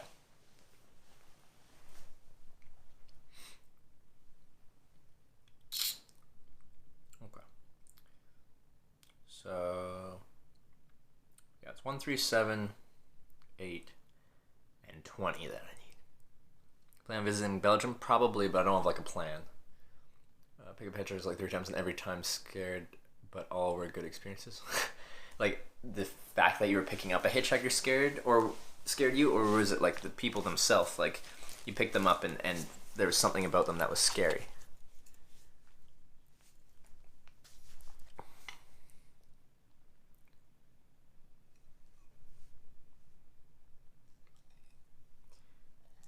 White Bear, we're talking in circles here. I'm trying to explain why this isn't ideal for Europe, and you're not understanding. But there's 3 or 4 variations of this exact modem for different countries. There's an AT&T version made for North America. There's an Australian one from Telstra made for Australia. There's a Hong Kong version for Asia, and potentially there's one specifically made for Europe. What does that tell you? It's not universal.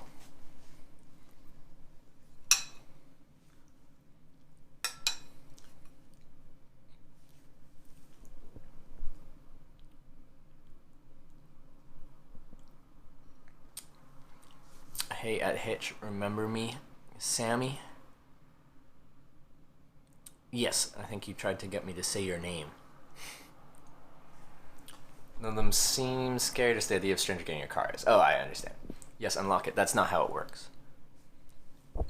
Telstra, Hong Kong.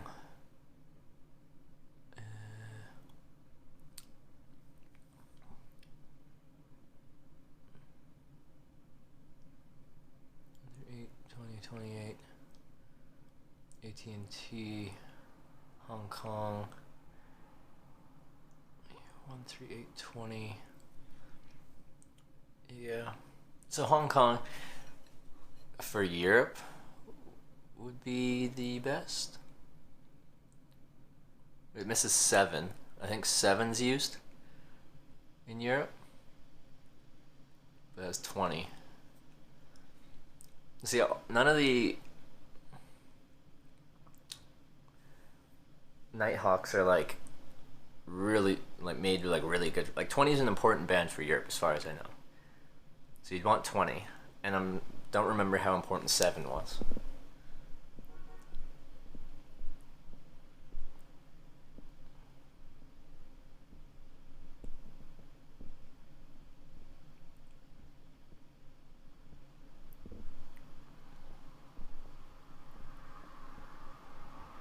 Plans for Europe: flying to Iceland, then flying to UK, flying to Iceland, hitchhiking around Iceland, flying to UK, hitchhiking around UK, then hitchhiking all around Europe.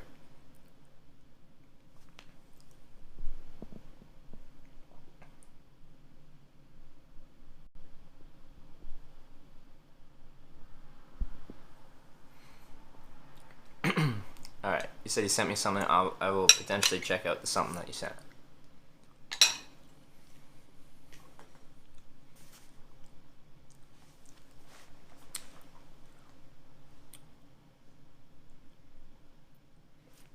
And then the one thing about the Hong Kong AT&T Nighthawk is it's hard to find and it's expensive. I couldn't find it for less than like $300 US, I think.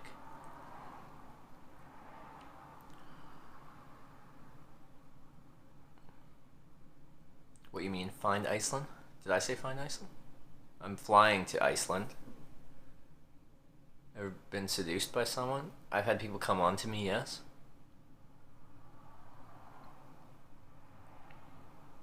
Is there any color at all to that house? I think most of the house is this color. I don't know. It's under renovation. I'm not sure if this is the final color. Or if this is just like the base primer or something like that.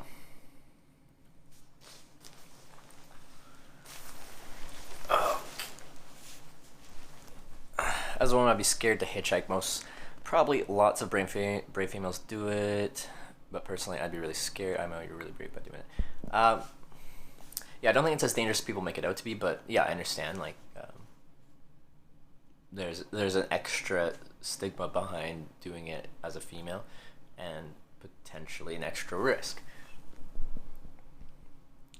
Hitchhike to save money or for the experience? The experience, but also saving money is also a side effect in that you don't need that much money to travel for an extended period of time. Hong Kong and Euro ones are money because they ain't carrier subsidized. Wait, what was the Euro band one? Telstra. There's that one. AT&T. So we got Australia, AT&T, which is North America, and Hong Kong. What's the Euro one?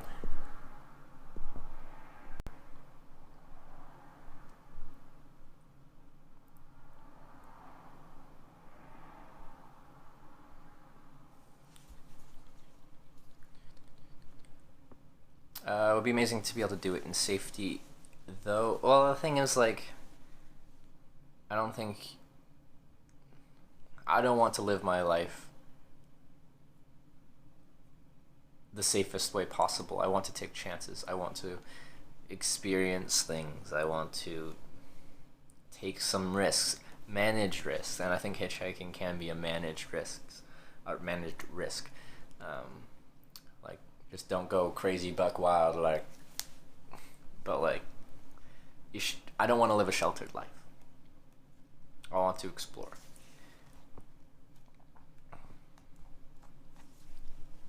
So I don't think there's anything wrong with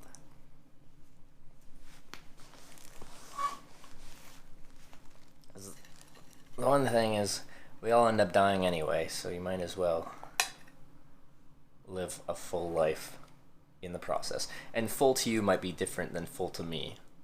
So I'm not saying there's only one safe way, or like this is the way to live your life. It's just the way I want to live my life for the time being.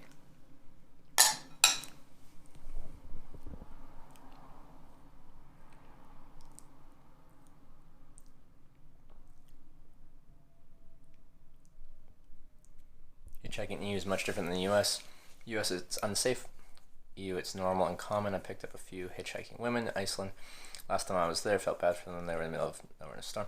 I honestly don't see that much of a difference between US and EU. I've done 20-something countries in Europe. I've done all 50 states in the US. I've done all around Canada. It doesn't vary that much. What do you do after you hitchhike the world? No clue. No clue. I don't have much of a plan, and I'm okay with that.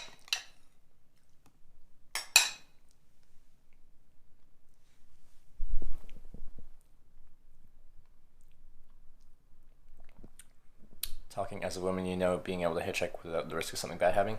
Everything you do in life has the risk of something bad happening. That's specifically what I was talking about. I didn't think you were saying that hitchhiking was bad or anything wrong with hitchhiking. I'm saying that everything you do has an implied risk. Walking out your front door has an implied risk. And you can manage the risk the best you can, but the reality is shit happens. But you can't worry yourself with that too much. You can manage risk where you can. You can't worry yourself with those risks all day, every day, because you'll just never enjoy your life because you're going to be concerned about the what ifs. What if this happens? What if this happens?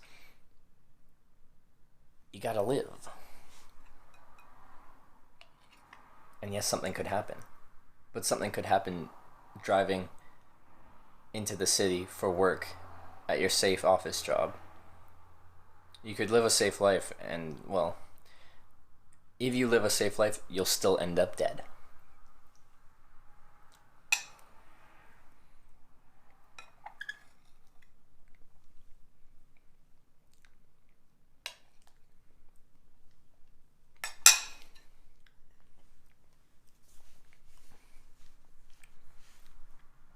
So, my goal is to enjoy life.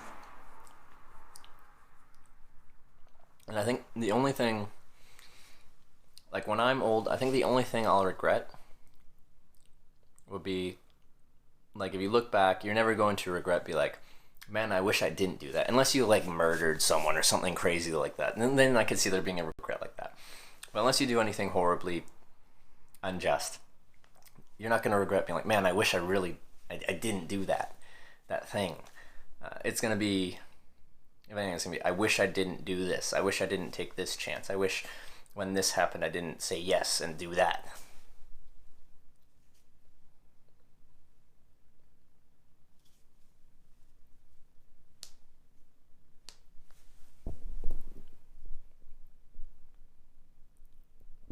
It's holiday in the US, most hitchhikers are typically drifters or in a bad place. That's not an absolute statement though, just a feeling you're not the norm for hitchhikers here. Like, I've met,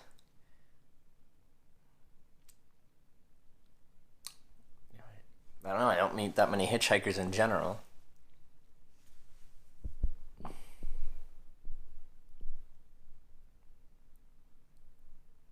Must admit, getting in a stranger's car is an elevated risk. Maybe that's what they're saying. Oh yeah, it's not. I understand hitchhiking is not as safe as taking a bus, plane, train, or driving your own car from point A to point B. But I'm saying it's a manageable risk, and it's a risk I'm willing to take because of the experience of it. It's worth it to me, and I don't think it's like an adrenaline junkie thing. Like I was gonna compare it to, like, you know, people like driving their cars at a racetrack around the racetrack. It's something they enjoy. Are they taking an elevated risk driving an automobile at an extremely elevated rate, like pushing the limits of that car? Yes, but it's something they enjoy, so they're willing to take that risk.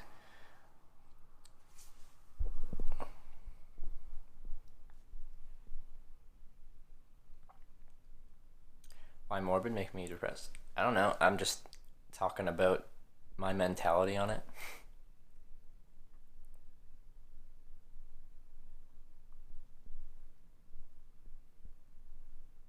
Am I eating ice cream? It's cookies and cream ice cream.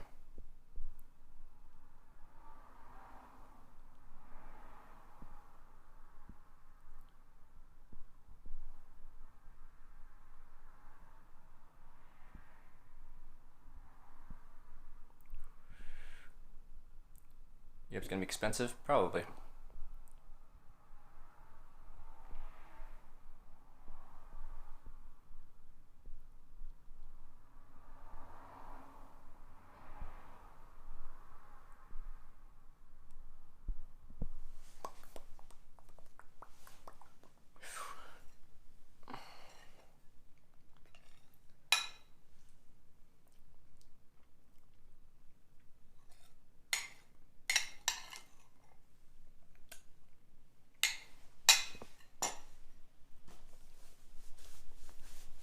Alright. What have I got? Do I have anything else for you? New microphone because I broke this one. Actually, I want to open up this case and see what it's like. How do I open you?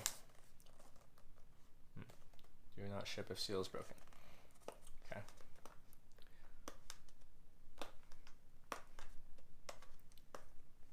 Wait, transportation's cheap in America?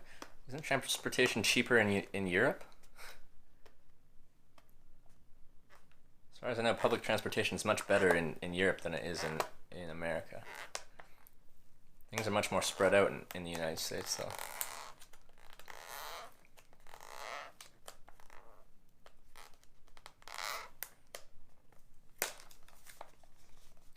Talking about hitchhiking distances, the more spread out things are, like, in theory, the faster you'll hitchhike, because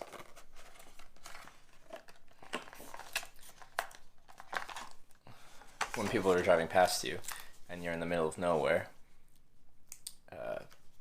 well, they're going somewhere, so you'll get long rides.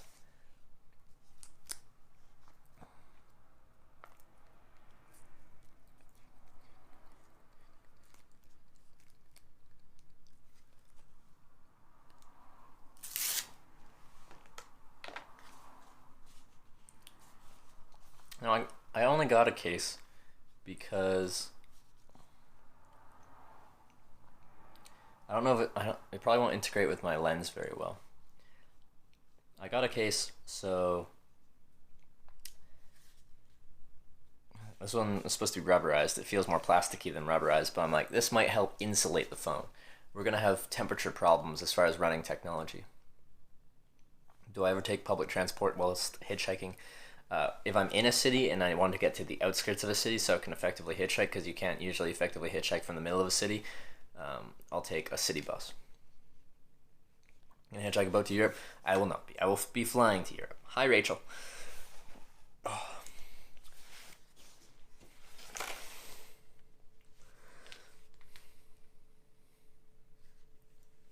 If this blocks my lens, I might have to cut this part up, because like case here, but it's got this, and it probably, yeah, it's gonna wrap around the edge there, and the front facing camera's pretty close to the edge, so that's gonna interact with that. Where are you visiting? You plan to go to Scotland, England, or Wales? Yeah, I'm starting in Iceland, then I'm flying to UK, and I'm not sure. I'd like to do England, Wales, and Scotland, but I don't have an exact route plan. If I went down, can you replace on the road, or should you get a backup now? Like, I technically have my old backup. It'd be nice to have another one. The thing is, I'm spending a ton of freaking money on a ton of freaking things. Yeah. And phones aren't cheap. A decent streaming phone isn't cheap, at least. Should you ask this bunch, when's your flight? Couple days. I'm not giving out the exact date and time, though. Met the love of your life, would you abort the rest of your hitchhiking trip? I don't think I'd meet someone and it would be a love at first sight, I'm gonna quit my hitchhiking trip kind of thing. So I don't think that's a realistic example.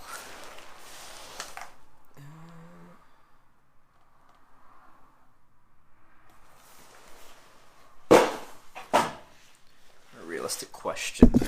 Whatever. What's this? Oh,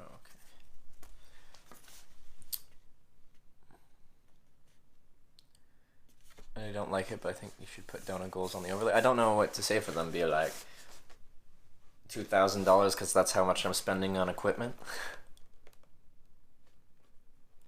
I can't wait to see Iceland. It's my dream to go there someday. Yeah, I'm really excited. I've wanted to go to Iceland for a long time, so I'm really happy that I'm starting there. I have S7 Edge I could send you if you need a phone that's been sitting on my desk for 3 months. Like, that would be a good backup phone.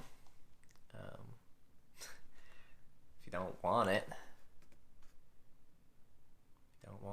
then couldn't say no to that. I do have a P.O. box attached to the channel.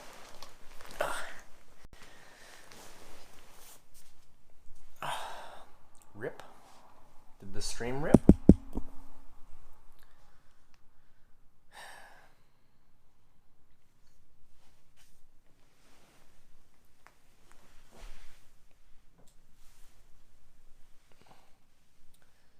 You can change daily or weekly, whatever you need. Start with data cost, then replacement gear. Yeah. Think it would get there before you leave? I don't think it would get there before I leave. But I'm probably going to have to end up... I'm having some stuff sent here, and it's probably... Some of the stuff isn't going to be here by the time I leave, so I'm going to have to get it shipped to somewhere I'm abroad, I guess. They have great data coverage there, except some of the high mountain areas off the main highways and northwest fjords. Okay, spent 3 weeks there driving around the whole country, still didn't see everything. Yeah, a lot of places that are like, Iceland isn't huge, but it's got a lot going on there, so yeah. I'll probably only be there less than a week, probably 6 days or something like that. So I'll just see like just a glimpse of it. But yeah, I've heard from some people that the data there is good, and one person today said that the data sucked there, so I guess we'll find out. Alright, good night, Blue Alien Bird. Rent a data card for $10 a day US. That's what I'm probably going to have to end up doing there, because I won't have my stuff in time, potentially my modems and stuff. So I'll have my Nighthawk, but it only supports 2 of the bands there, or something like that. So I'm missing some of the cellular bands, but I might like rent 2 of their data cards there, so $20 a day.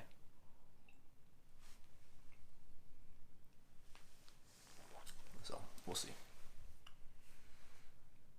Everything but going to Japan. I've already hitchhiked from Fukuoka to Tokyo back in 2015. Oh, I forgot there's a battery attached to you guys. But I'd like to go back, but it won't be on this trip. This is the Europe trip. What have I been doing in Kelowna? Lots of running around, doing errands.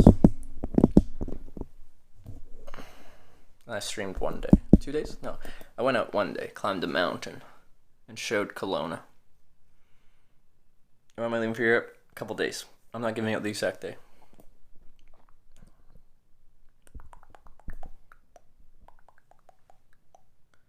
$43, it would still take 3 to 5 days. Yeah, that's tough, because then I'm like, I don't know where I'll be in Europe, because the same thing will be like, if I have to get my stuff forwarded here to where I am in Europe, I don't know where I'll be in Europe that I can receive this stuff. Be sure to watch if you ever go to Japan. I'm going to say that it's like, as long as I continue to enjoy streaming, within the next 6 months, there's like a 90% chance I'll be in Japan. At some point in those 6 months.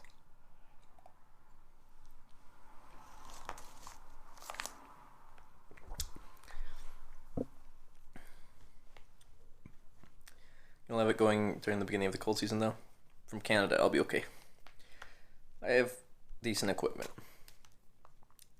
I'll be okay. not too concerned about it, but I am trying to be cognizant of that. So I'm preparing for it. Gonna hitchhike with Jake and Bake. I put out the offer. He seemed like he was interested, so we'll see. Get new boots or tent? No, I just retreated my boots and I retreated my tent. As I'm trying to save money. Because it's expensive.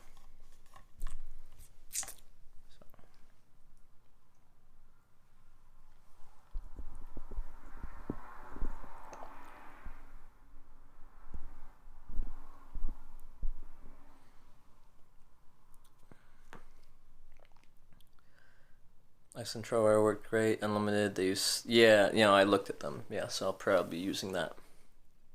I think I'll be streaming 10 years from now. I've been streaming for 7 months. I have no idea what I'm going to be doing 10 years from now. I haven't been doing this for very long. I'm brand new to this. Brand new. Who knows?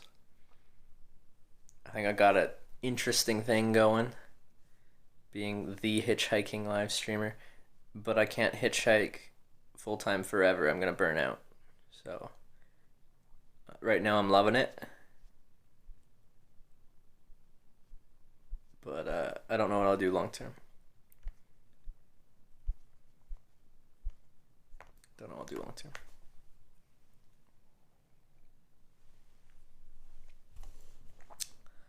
Yeah, like 10 years is a pretty long time in this like grand scheme of my life so far. I'm 24 years old. 10 years ago, I was 14. What was I doing at 14? I think I was being a hippie little shit.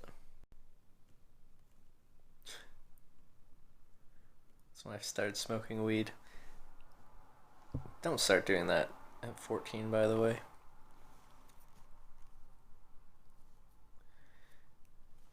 I was on Vancouver Island. Everyone did that.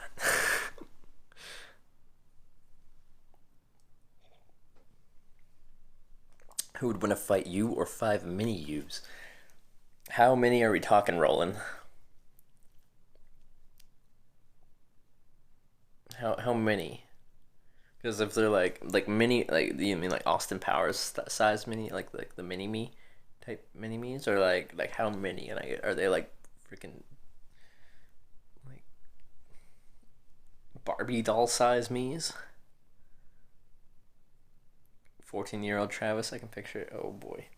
Oh, we did have the pictures. My mom got all the picture albums out. Talking 2 foot tall, maybe 2.5 feet. I think I could take on 5 to 2.5 feet me's. Yeah, I think I can do it. That's like good kicking and kneeing level, you know?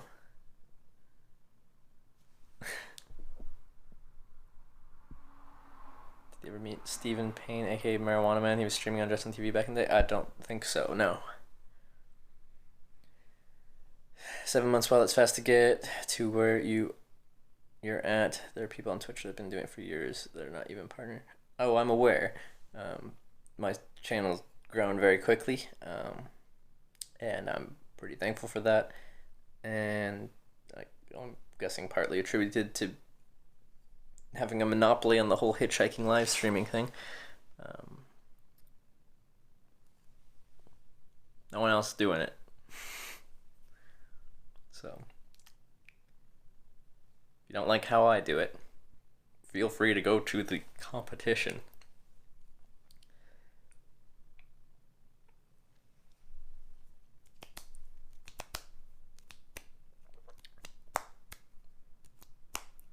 So, I think that's all I don't know what else to give you tonight. I love streaming when I'm on the road, hitchhiking. I love the streaming, I love the interaction, I love the traveling. It all just works really well and I love it. When I'm just streaming at home and I'm kind of just like talking, it just doesn't, feels different. Feels different. You know, don't have to do as much. Or there'll come a point where others decide to stream hitchhiking. Like someone else has already done it, they just didn't do it for very long. I guess like what I kind of have going for me is not that many people want to hitchhike. So if someone's trying to break through in the streaming field, most people would want to do anything other than like hitchhiking.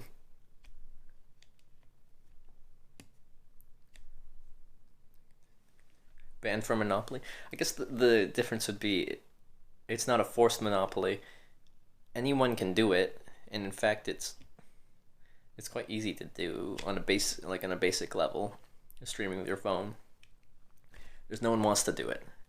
And a lack of people wanting to do it doesn't make it a monopoly. Must be so much better to stream rather than hitching and not streaming. Like, it's different. It's more social. There's always stuff constantly going on, but I don't get any breaks.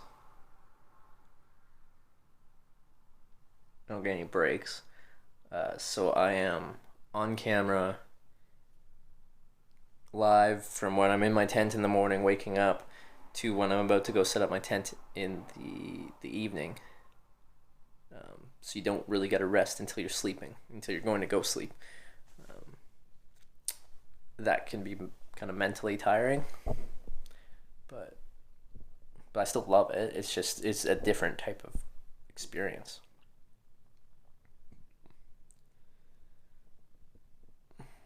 People would give you the competition if data in Canada would be less expensive. Then go to the United States, it's cheaper. People still don't want to hitchhike, and a lot of people that want to hitchhike don't want to stream hitchhiking. Hitchhiking is sketchy, I disagree, but of course I'm the guy that hitchhikes everywhere, so of course I'm going to disagree.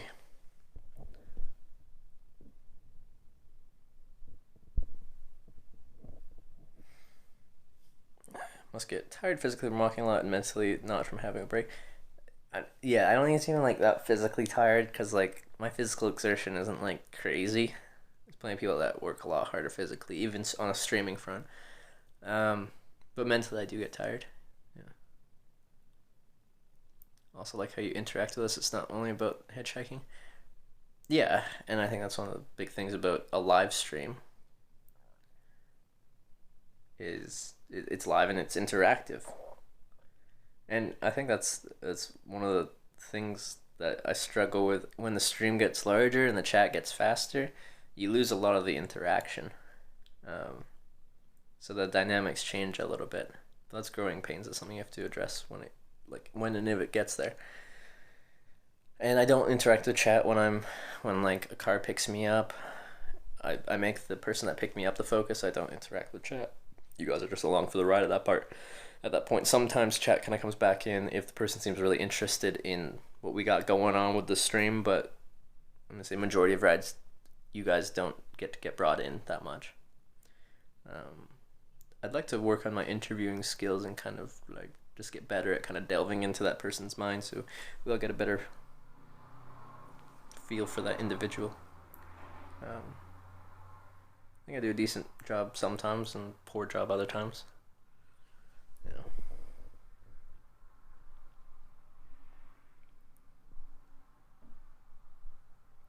Longest you waited to get it right, 8.5 hours off stream, 6.5 hours on stream. Sugar Mama, hello.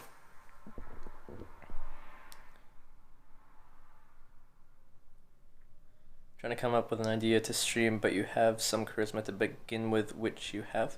See, and that's something I didn't think I had. And still, my brain tells me I don't have that.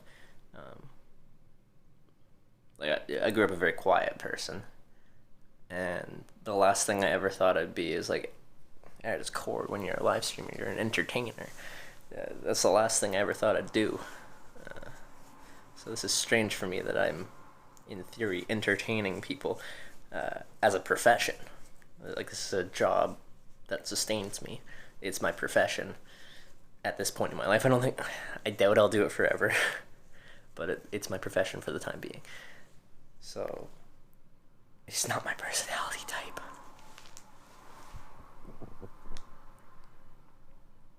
Name your 5 or so most interesting rides.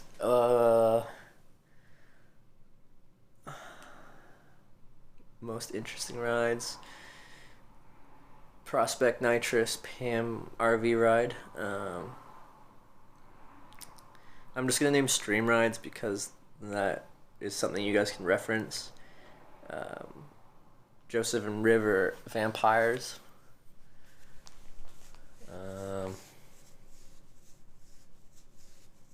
Blower ride is probably a fan favorite for one of the most interesting rides.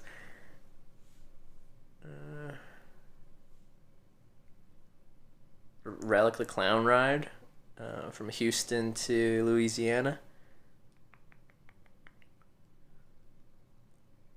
That's 4.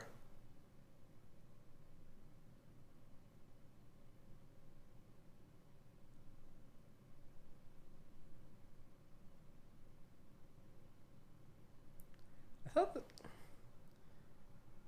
it's close in my mind. So the Christine ride was just, there's something about that I really enjoyed. I liked her personality. Hitch, would you consider appearing on Raj Patel dating show on Twitch? Yeah, I guess. I haven't watched one before. How does that go?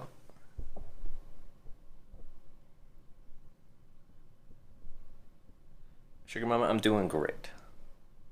Doing great. For all any of those things I just mentioned, if you want to clip them, so that would be ! Vampires. Do you have a clip from Prospect Nitrous and Pim? Yeah, anyway. How will you ask permission to use the camera to a driver that doesn't understand English? I'll learn how to say that in the language. So that'll be I'm starting in Iceland. Can everyone speak English in Iceland? Dating show while hitchhiking? Well, in theory, to do these things, I went on Jay Streezy's podcast and I just used my phone. So you don't need to have a computer set up to go on these podcast show things. I think it would make the most interesting bachelor. Yeah, alright. Let's do it. Can appear through Skype. Yeah.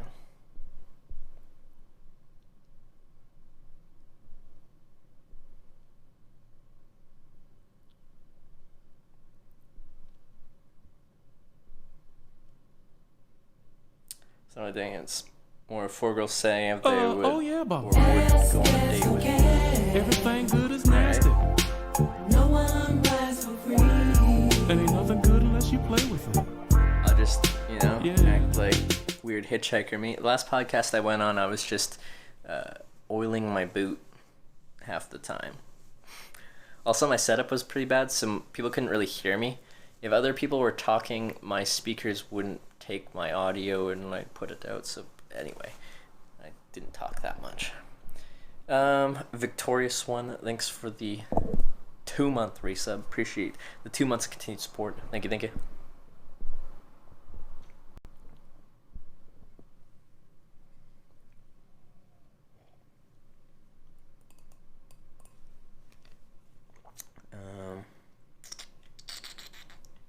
What was I? Had a thought. But Raj Patel was one of the people I didn't meet at TwitchCon that I did want to meet. So, missed out on that one. Ever look into translating earbuds? Is that an actual technology that works right now? I've heard of it, but does that work?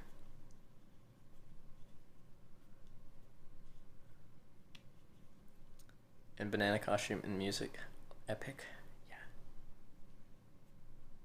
When do we fly to Iceland? Couple days now. We're almost there. Trucker saw. Isn't Greenland colder than Iceland? Ironically, yes. Yes, it is. Yes, it seems like it would make more sense for Greenland to be called Iceland and Iceland to be called Greenland, but they are not called that. Hitch, yes. Could you link me that as well?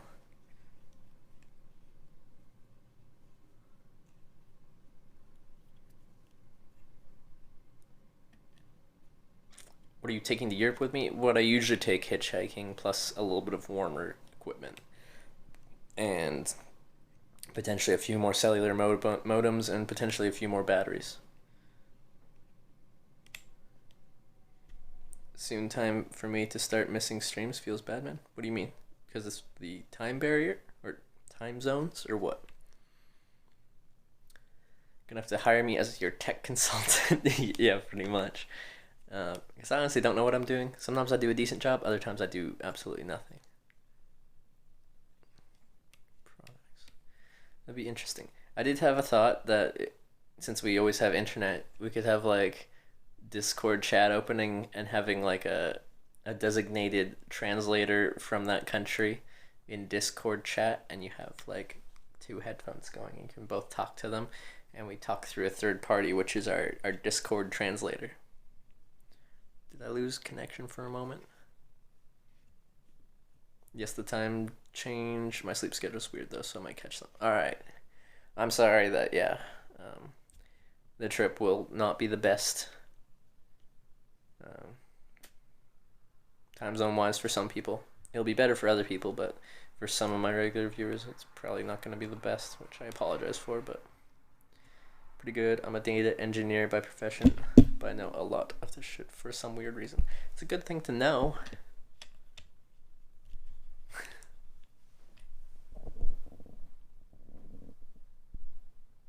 Kind of weird not seeing you outside or at a McDonald's. I know, it's kind of weird not being outside or at McDonald's or streaming from like some random street curb or like in a parking lot or something like that. Trev's old set notification clip of him dressed up in a circular white outfit with blood all over it, edge of the road hitching. That wasn't me. That wasn't me dressed up.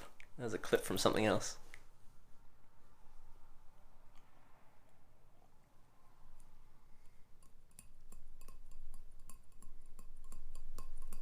Fine for Australia. Your time is good for Australia or what? Because we're kind of in the middle. I'm West Coast. Western Europe's like 8 hours ahead from here. And Australia is like 17 hours ahead from here, so that would make you guys, you'd be 9 hours ahead from Europe, where I'd be starting. Well, Iceland, I don't know what time zone Iceland's in, but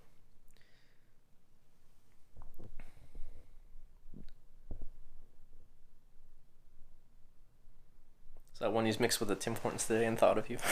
Aw. Found your Italian translator here if you ever be in need. Okay, thank you. Hoshik 0. Anyway, thank you.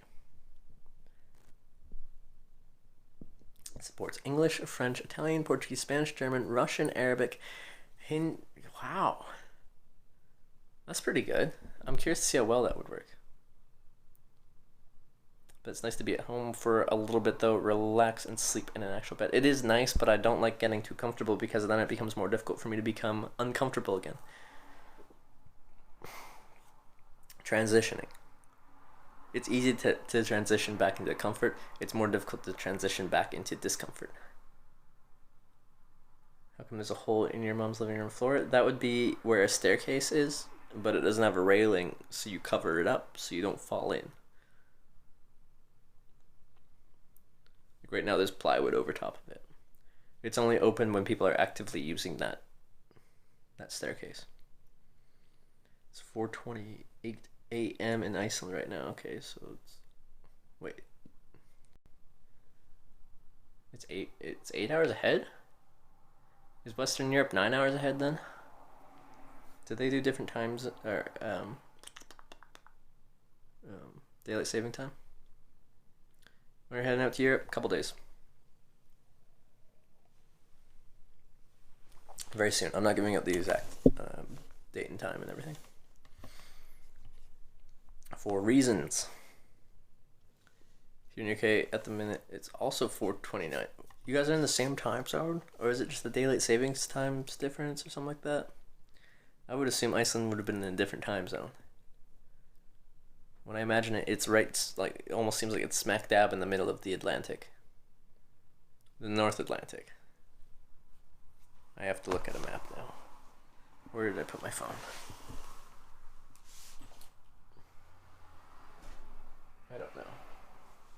I think it might be way up there. Do you like Indian food or does it smell? I like Indian food. I can't handle super spicy food. I like a certain amount of spice to my food, but yeah, Indian food can get way too spicy for me. So it depends. I do like curry dishes though. Again, they can't be too spicy. You'll be starting stream at like 12 a.m. BC time. Yeah, 8 a.m. Yeah. So not the best for people in BC. All right, good night, trucker. Saw. Found it. Euro Night Hut supports 1378 2028 30. Oh, that's good. I couldn't find that anywhere. Where do I find that? Is that the one that they sell on Amazon Co. UK? Because I couldn't find the bands that supported it. It didn't show me anything. Because that sounds wonderful. But I couldn't find that. What was the last video game you played? I haven't played like my own video game stuff since 2012 when I graduated high school, went off to college. But I did, my girlfriend, my ex-girlfriend wanted me to play Minecraft with her last winter, so I did that. Search for model number MR100 US. Okay, so that's the one they have at Amazon UK. Okay. Alright, I'll probably buy one of those. Interesting. Because, yeah. The annoying thing I found is you're trying to look for these freaking modems on like Amazon, all these different websites, and they don't list the bands they support. They're just like, oh, unlocked modem. And you're like, that's great. That's great. It's wonderful. But I don't know what bands you support. It's very important. It's one of the most important things.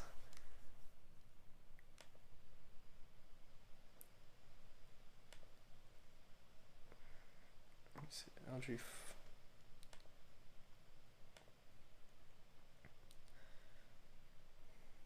No, that's not what I wanted.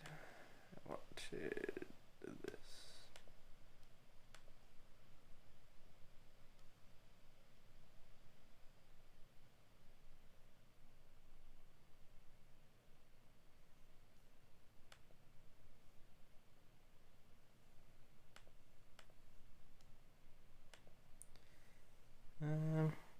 Netgear, Nighthawk,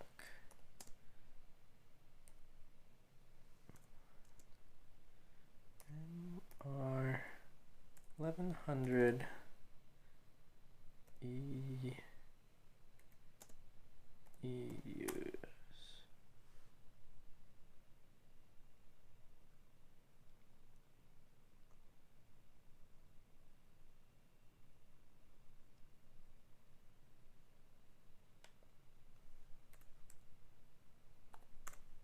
Sorry. What kind of bands are you looking for? 1378 2028.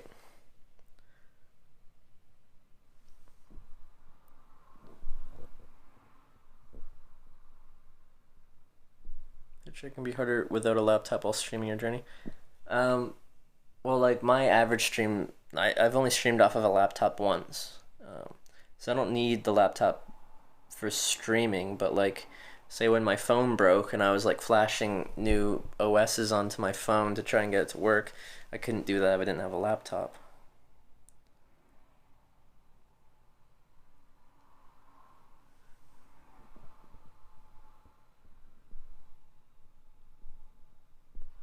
Okay. Trying to find this.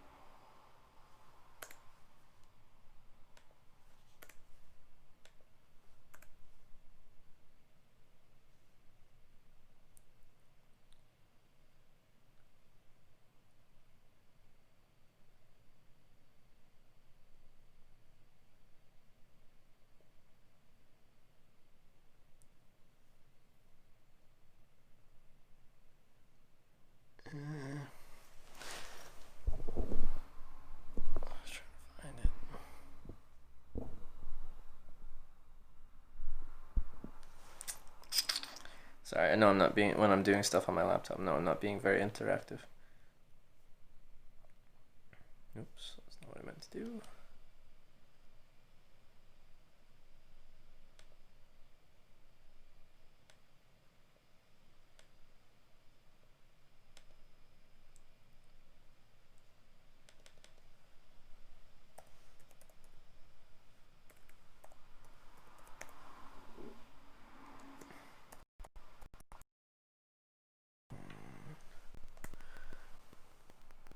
Alright, I'll have to check the Dark Crusader. Well, instant translation.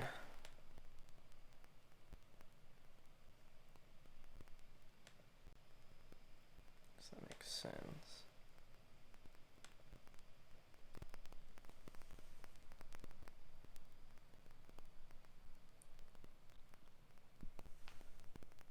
Is it heavy? This is it. So for a laptop, it's not very heavy, but it's not light.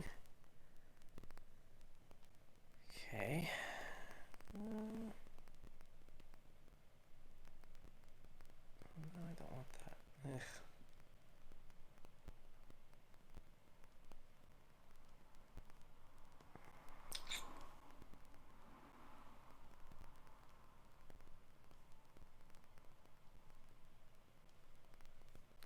It just is impossible for me to find.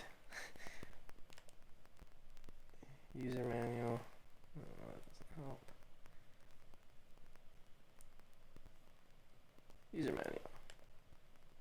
Does it work? User manual. MR 1100.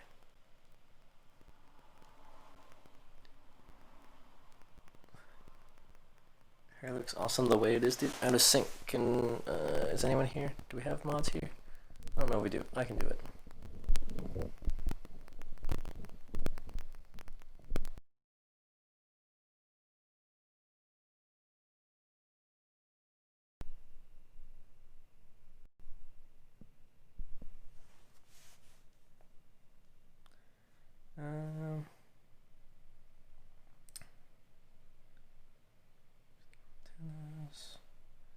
Multiple Wi-Fi connection, tele connection. Just tell me the bands. Why is it so difficult?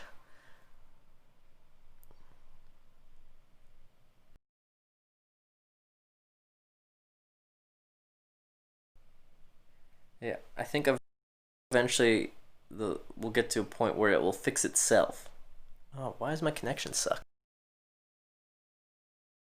Drop the bitrate down. Well, I'll probably end the stream pretty soon here too, because I'm now just like figuring stuff out. Is the no rip in a corner meme? No, it's a service, and then people don't understand it, and then they treat it as a meme. But when my connection goes down, the stream doesn't go offline. What am I doing tomorrow? What am I doing tomorrow? Tomorrow could be my final day in town. It might not be. But tomorrow might be my final day in Kelowna. So I have to get my final stuff all figured out. Decide which clothes I'm going to bring. Find the rest of the stuff I want to bring.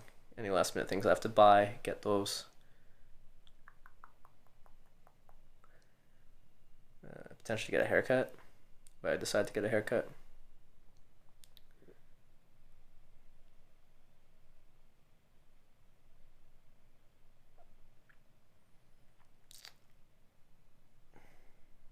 I don't know. That's about it. Probably won't be able to watch him do the cell service overseas. Europe has just fine cell reception. Or for the most part it does. I'm sure there's places where it sucks.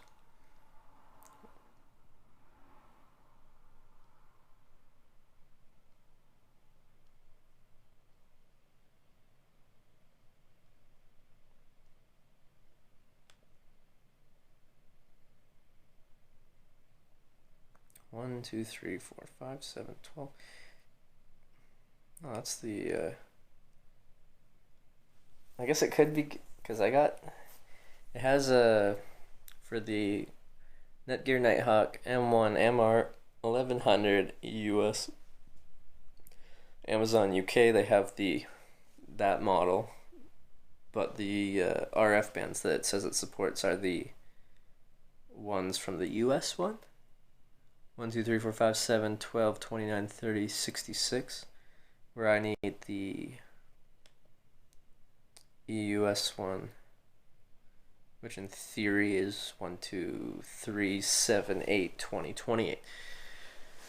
And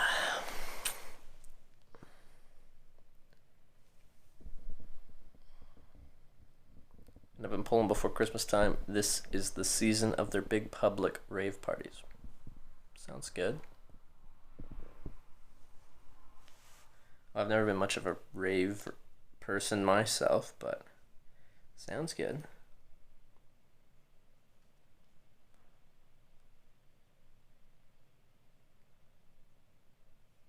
What did I buy? I might have to buy that. Ugh. So much money. Why must I keep spending money?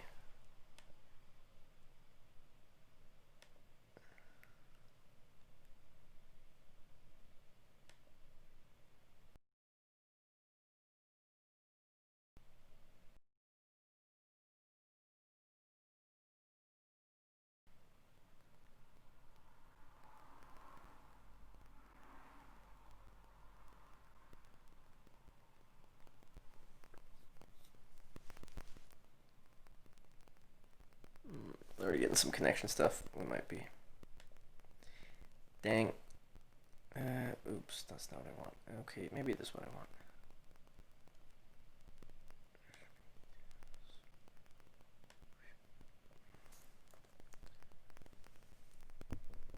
Can you create a Europe countdown timer? I'm not telling people exactly when I'm leaving.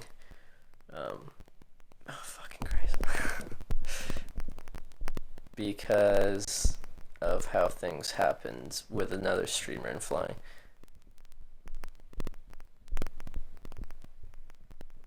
So we're not going to do a countdown because that tells people exactly when I'm... Oh shit, I only did one. Okay. Now I'm swearing because my thing is broken.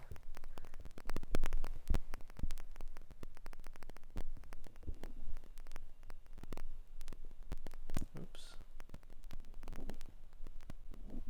Excuse me.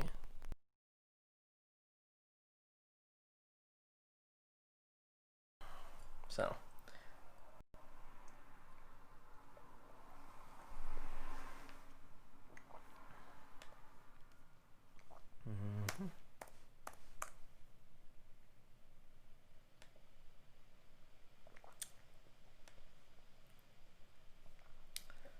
Yeah, I won't be getting those modems anytime soon. Paid extra for 3-day shipping, but coming from China. That was on Sunday. So Sunday, Monday, Tuesday. Said it shipped, but they gave me a tracking number that doesn't exist, so I'm guessing they haven't even shipped it.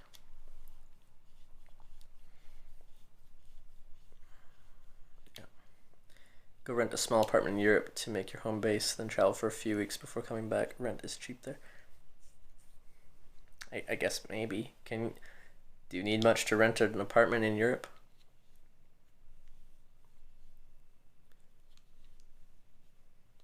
Will come in 3 days from China. Like, you can get, I think you can still get like 2-day delivery from there. You just have to pay a bunch, and I paid a decent chunk of money.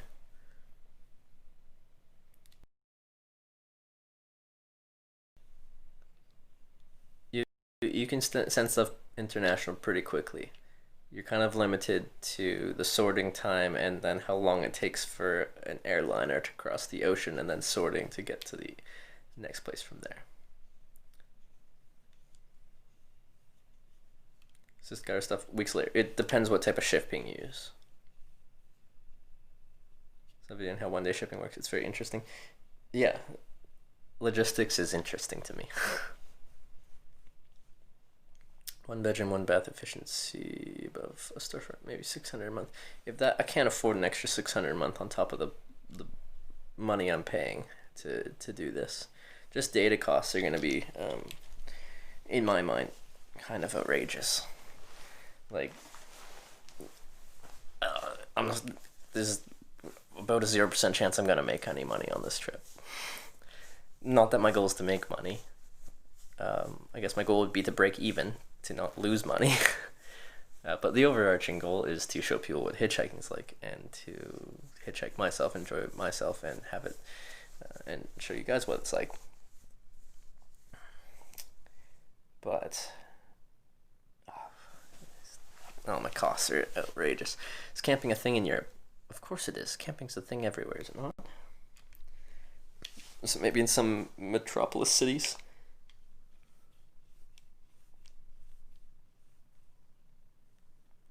I find it funny that data companies have nothing to do with Twitch, yet are the ones who make the most money.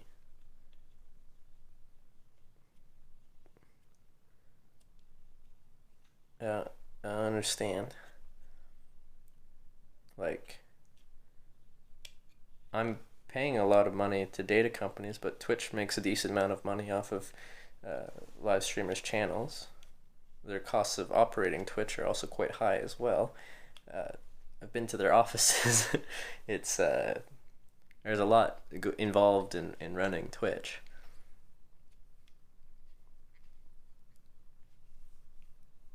Goal should be to make money though, so you can sustain documentation, make it better. Like, and that's my goal. And what I'm doing right now is trying to make it better. What I'm saying is I'm not going to make any money by the time I pay for everything to make it better, and then I do the traveling and I have the traveling costs. Yeah.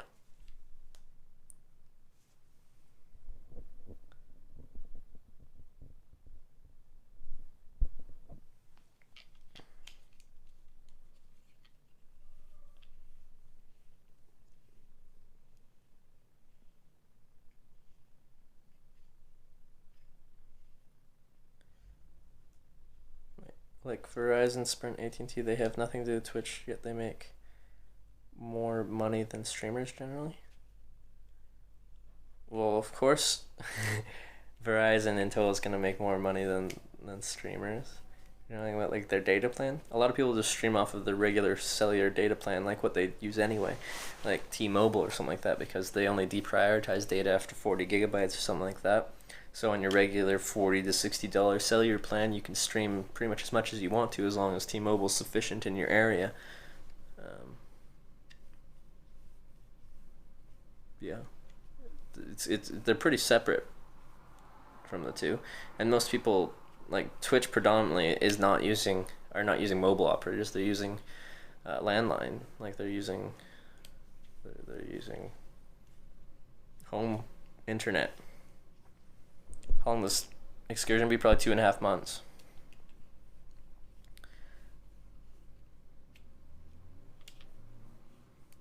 Probably 2.5 months this trip.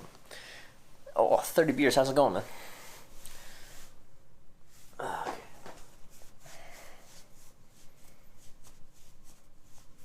Been a while since I've been here. Are you still on the road? I'm on like a 1 week off right now. In a couple days, I'll be headed to Iceland, though.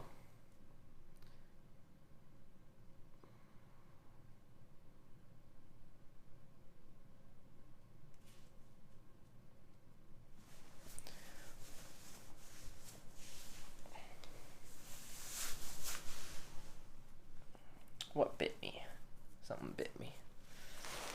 Iceland, nice? Yeah, I know. I'm excited.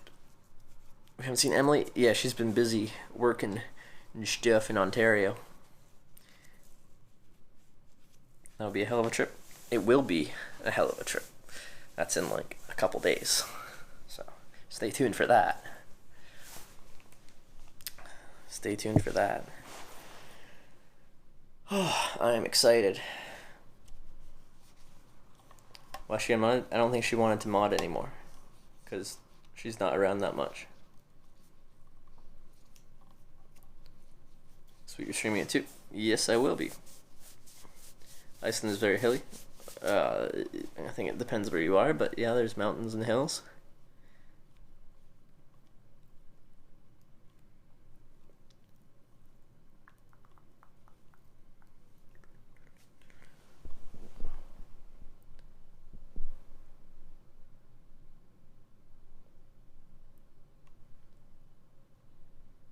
guess I can address that quickly. When someone says something like, "The ears help you to get better signal," or something like that, it's like objectively trying to make fun of someone's physical features. I don't see how it's any different than someone being. And then you said JK like a minute later. I don't see that's any different than potentially saying to someone like a streamer being like, "Does your fat help insulate you from the cold?" or something like that. So, good one. You're throwing the JK in there. You're just being a dick.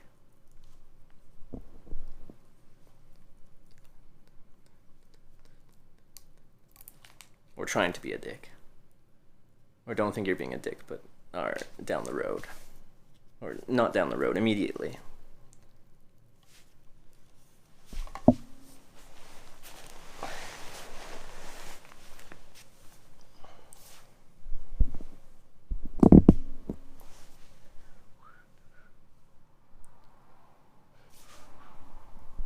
Actually, I guess, yeah, maybe that's not the best comparison, because objectively it can provide insulation. I don't know. What's a good comparison? What's a good comparison?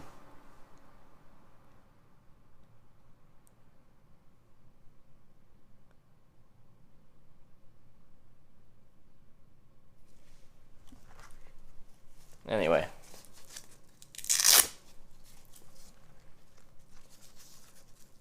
I guess, yeah, and that's also something that you're born with. So I'm gonna get an option on that. Anyway.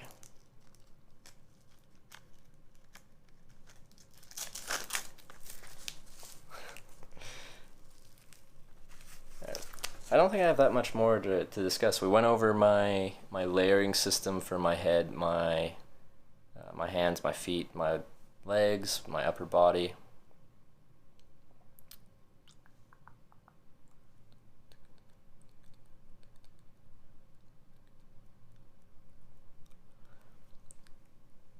You stream, so you have to be open to criticism and insults? Oh, I understand that, and you're allowed to address those insults and say something back to the insults.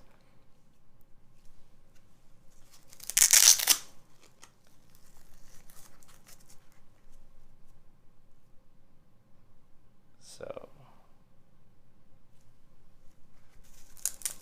and people do get quite offended when I say something back to them. And if you post something on a public kind of forum message board, then you have to expect someone to say something back to you. It goes both ways. Goes both ways.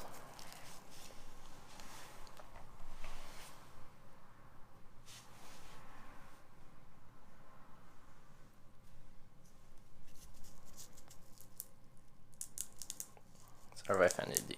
Okay. It's fine.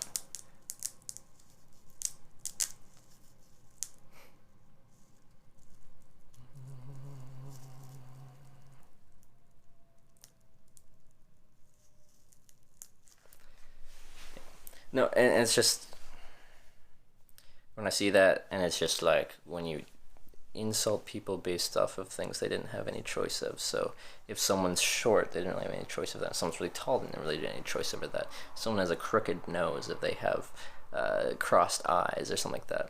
I think you can make fun, like you shouldn't, but there's a reason that you could make fun of someone for something that they choose, decisions they make, actions they decide upon.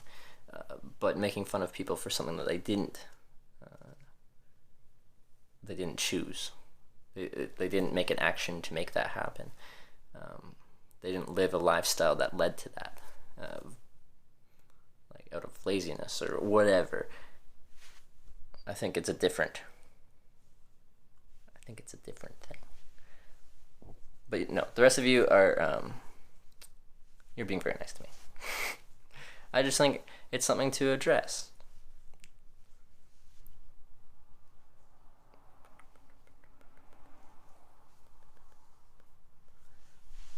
Found many Telstra Nighthawks on eBay. You can check out. They're around 100. Yeah, Telstra, you can find them for pretty cheap.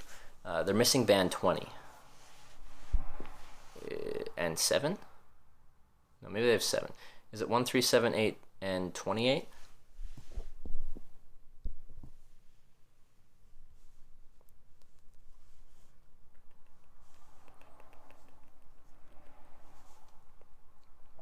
Telstar's missing an important band. 20 is quite important for Europe.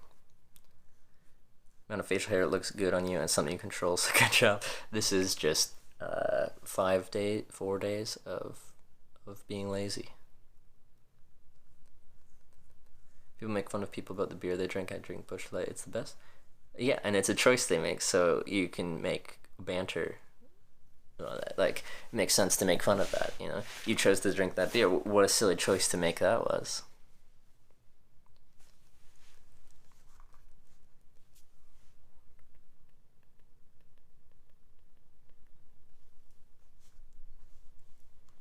Hitch, I never really see it from that point of view. You never do, or you never have, or you have never seen it from that perspective. I don't know. It makes sense to me. Like, if I'm laying into someone, usually I try to avoid anything they didn't have any choice over. I'm going to go towards the choices they make. So in Twitch chat's case, it's like all I have is what you say. So you made a choice to say something, and I can lay into what you decide to say. Lucky some guys have a hard time growing facial hair. It's still really patchy. Like, you can see it like right there. His patch is right there and right there. It's fairly thin. You're streaming hitchhiking? Yes, I am. Welcome to Hitch. The name is fairly self-serving. Let's go hitching, man. It's nighttime, but I'll be in Iceland.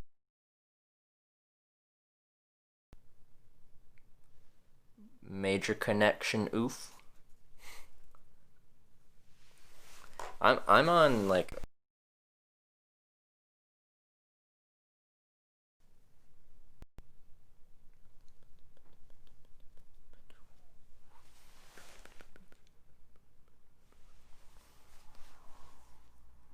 should be back. In theory, this home connection's 330. 300 down, 30 up. They're laying out fiber here, so we can have 300, 300 soon. Yeah. How many daylight hours? In Iceland, people are telling me it doesn't get light till like 10 and gets dark around 5. So 9 hours of decent daylight. Not very much, to say the least. So I have to prioritize my daytime, my daylight hours, and try to not take too many breaks during those 9 hours. Like, utilize them. So we'll see how it goes. Because I only hitchhike during the daytime. Once it gets dark, I don't hitchhike. Oh, I need to get a new high-vis vest as well. And then the no-rip thing. So what that means is my stream is running through a VPS, so when my stream loses connection, the stream doesn't go offline and like host another channel, or it just goes straight offline. It just goes to a poor connection screen. So we don't lose everyone and everything when the connection goes down for a couple seconds.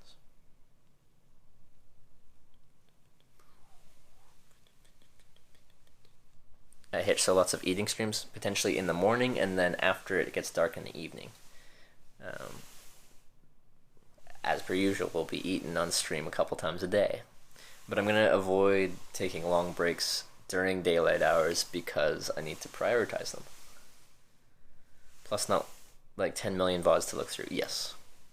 How it worked when I started streaming in Washington State on the Hitchhiking America trip is I would have signal in a town. I'd hitchhike, I'd get picked up. You'd hear about 20 seconds of the conversation. We'd go around a bend, and then we'd lose connection, and it'd be gone for 30 minutes until we're in the next town. And then the stream would come back up. We'd lose 3/4 of the viewership, and then it would slowly go back up from there. And then you look at the VODs from that day, and let's say I had 5 rides that day. You'd have 5 VODs all separated from each time I got picked up. have to get a new tent, or is your old one holding up? My old one, I retreated it with some silicone waterproofing spray. I'm going to try and make it work. Planning on going around the whole island? Yeah, I'm going to do a loop. That's the plan. Let's get dark in Iceland at 3 p.m. People told me 5. I don't know. But they also said it didn't get light until 10. You home? My closest to a home. This is my mom's place, but this is a guest bedroom. Like, I don't live here. I have some stuff stored in boxes in the basement. That's about it. I have a bunch of my camping equipment strewn about the place.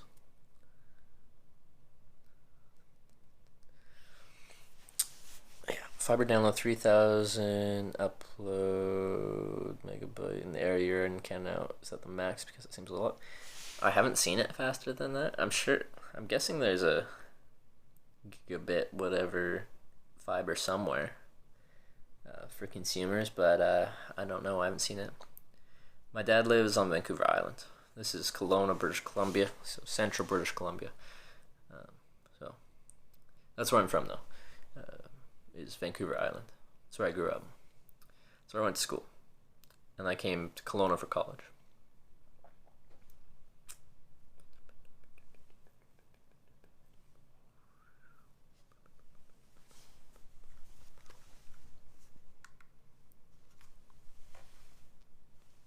Alright. Let's find my phone.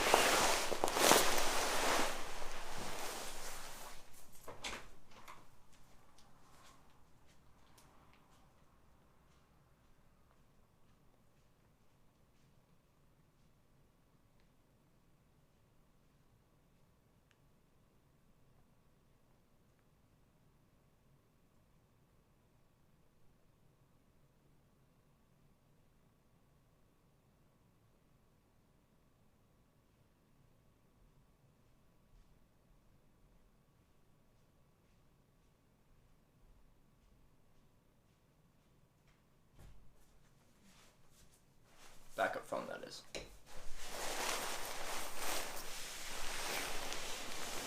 Alright. Now I'm doing a weird position because I'm uncomfortable. Where did you live before April 10th?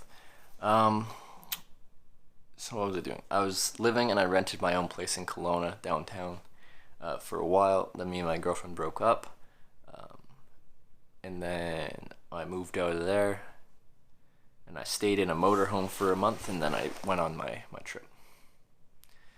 Get to Iceland, be sure to try Hakkarl.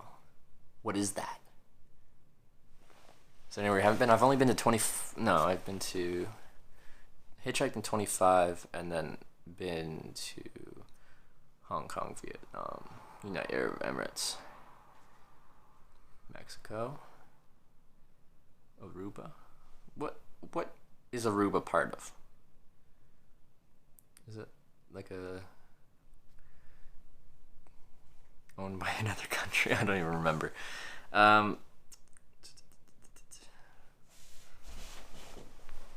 So like 30 countries. There's like 200 countries. So Reykjavik, 10 a.m. sunrise, 4:30 sunset. That sounds about right.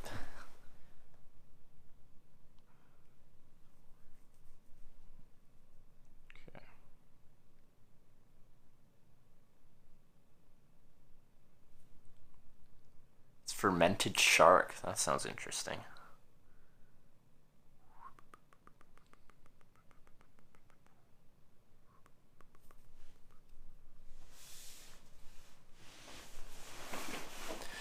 Alright. Lots of channel growth in 6 months. Congrats. Yeah. Started April 10th with my mom following me. And we've grown since then. It's been fun. Alright, I'm gonna end the stream. We're just general chit chat. And I'm gonna go to sleep. Have you heard of the YouTube channel Yes Theory? I have, and I've seen, well, just one of their videos. They did a hitchhiking. Was it how far you could hitchhike in 24 hours? I thought it was really well done. And I like the concept of their channel. It's cool what they're doing.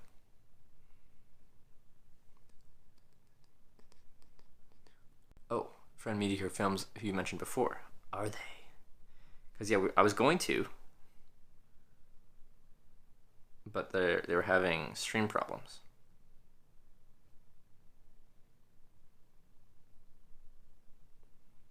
But we're good today.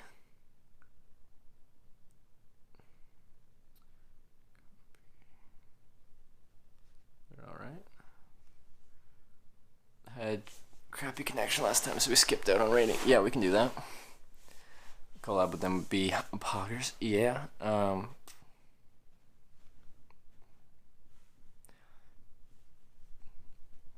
Yeah. It would.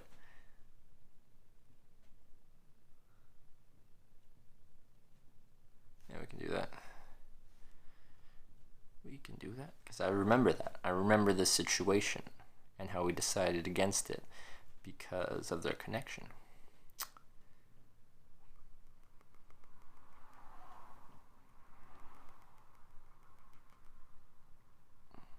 One second. Cool. Alright. Alright. Well, thanks for watching today, guys. I showed you my layering system, some of the stuff I'm going to be packing. We fixed the schnozzle bag. I ate a burrito and ice cream and had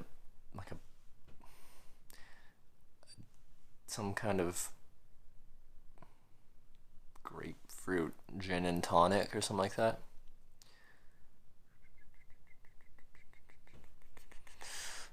You should do the same thing you did, but go around the world. Same trick you did, but instead of USA, do around the world stream. Maybe the oceans would be difficult for hitchhiking, because your most logistical way would be on a boat, and I can't stream on a boat on the middle of the Pacific or Atlantic Ocean. There's no signal. And don't say satellite, because it's not feasible. But anyway, conversation for another time. I would love to. And east of Europe is a challenge as well. Russia being the most logical solution to that, and that's what I did in 2015. Across Canada, across Europe, across Russia, across Japan, and home. Sorry for insulting you, I wasn't trying to be malicious. All good. Drum of crows. All good. I just took the opportunity to talk about nothing specifically. But usually I don't actually do that, so it's better to keep things positive anyway. So I'm sorry for delving into that a little bit. All right.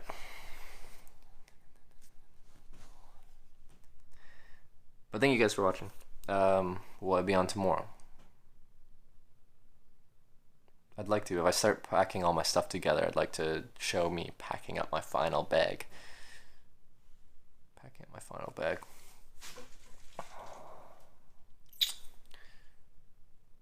So yeah, I think I will. If I don't, I'll say something on Discord. Alright. Looking forward to the European trek. Me too, as a dude. Alright, thanks for watching, guys. I'm gonna head and send you guys over to Mediocre Films. I haven't watched the stream before. But let's see what they do. I think they're transitioning over from YouTube. Yeah, a relatively large YouTube channel, but now streaming on Twitch. Cool. Probably see you guys tomorrow, if not the next day, if not the next. Anyway, I'll be there. The next few days we'll be in Iceland, and I'll be streaming full time all day, every day. So that'll be fun. I'm looking forward to it. See you guys soon. Thanks for watching. Love you all. Good night. 20, 19, 18, 17, 16, 15, 14, 13, 12, 11, 10, 9, 8, 7, 6, 5, 4, 3, 2, 1.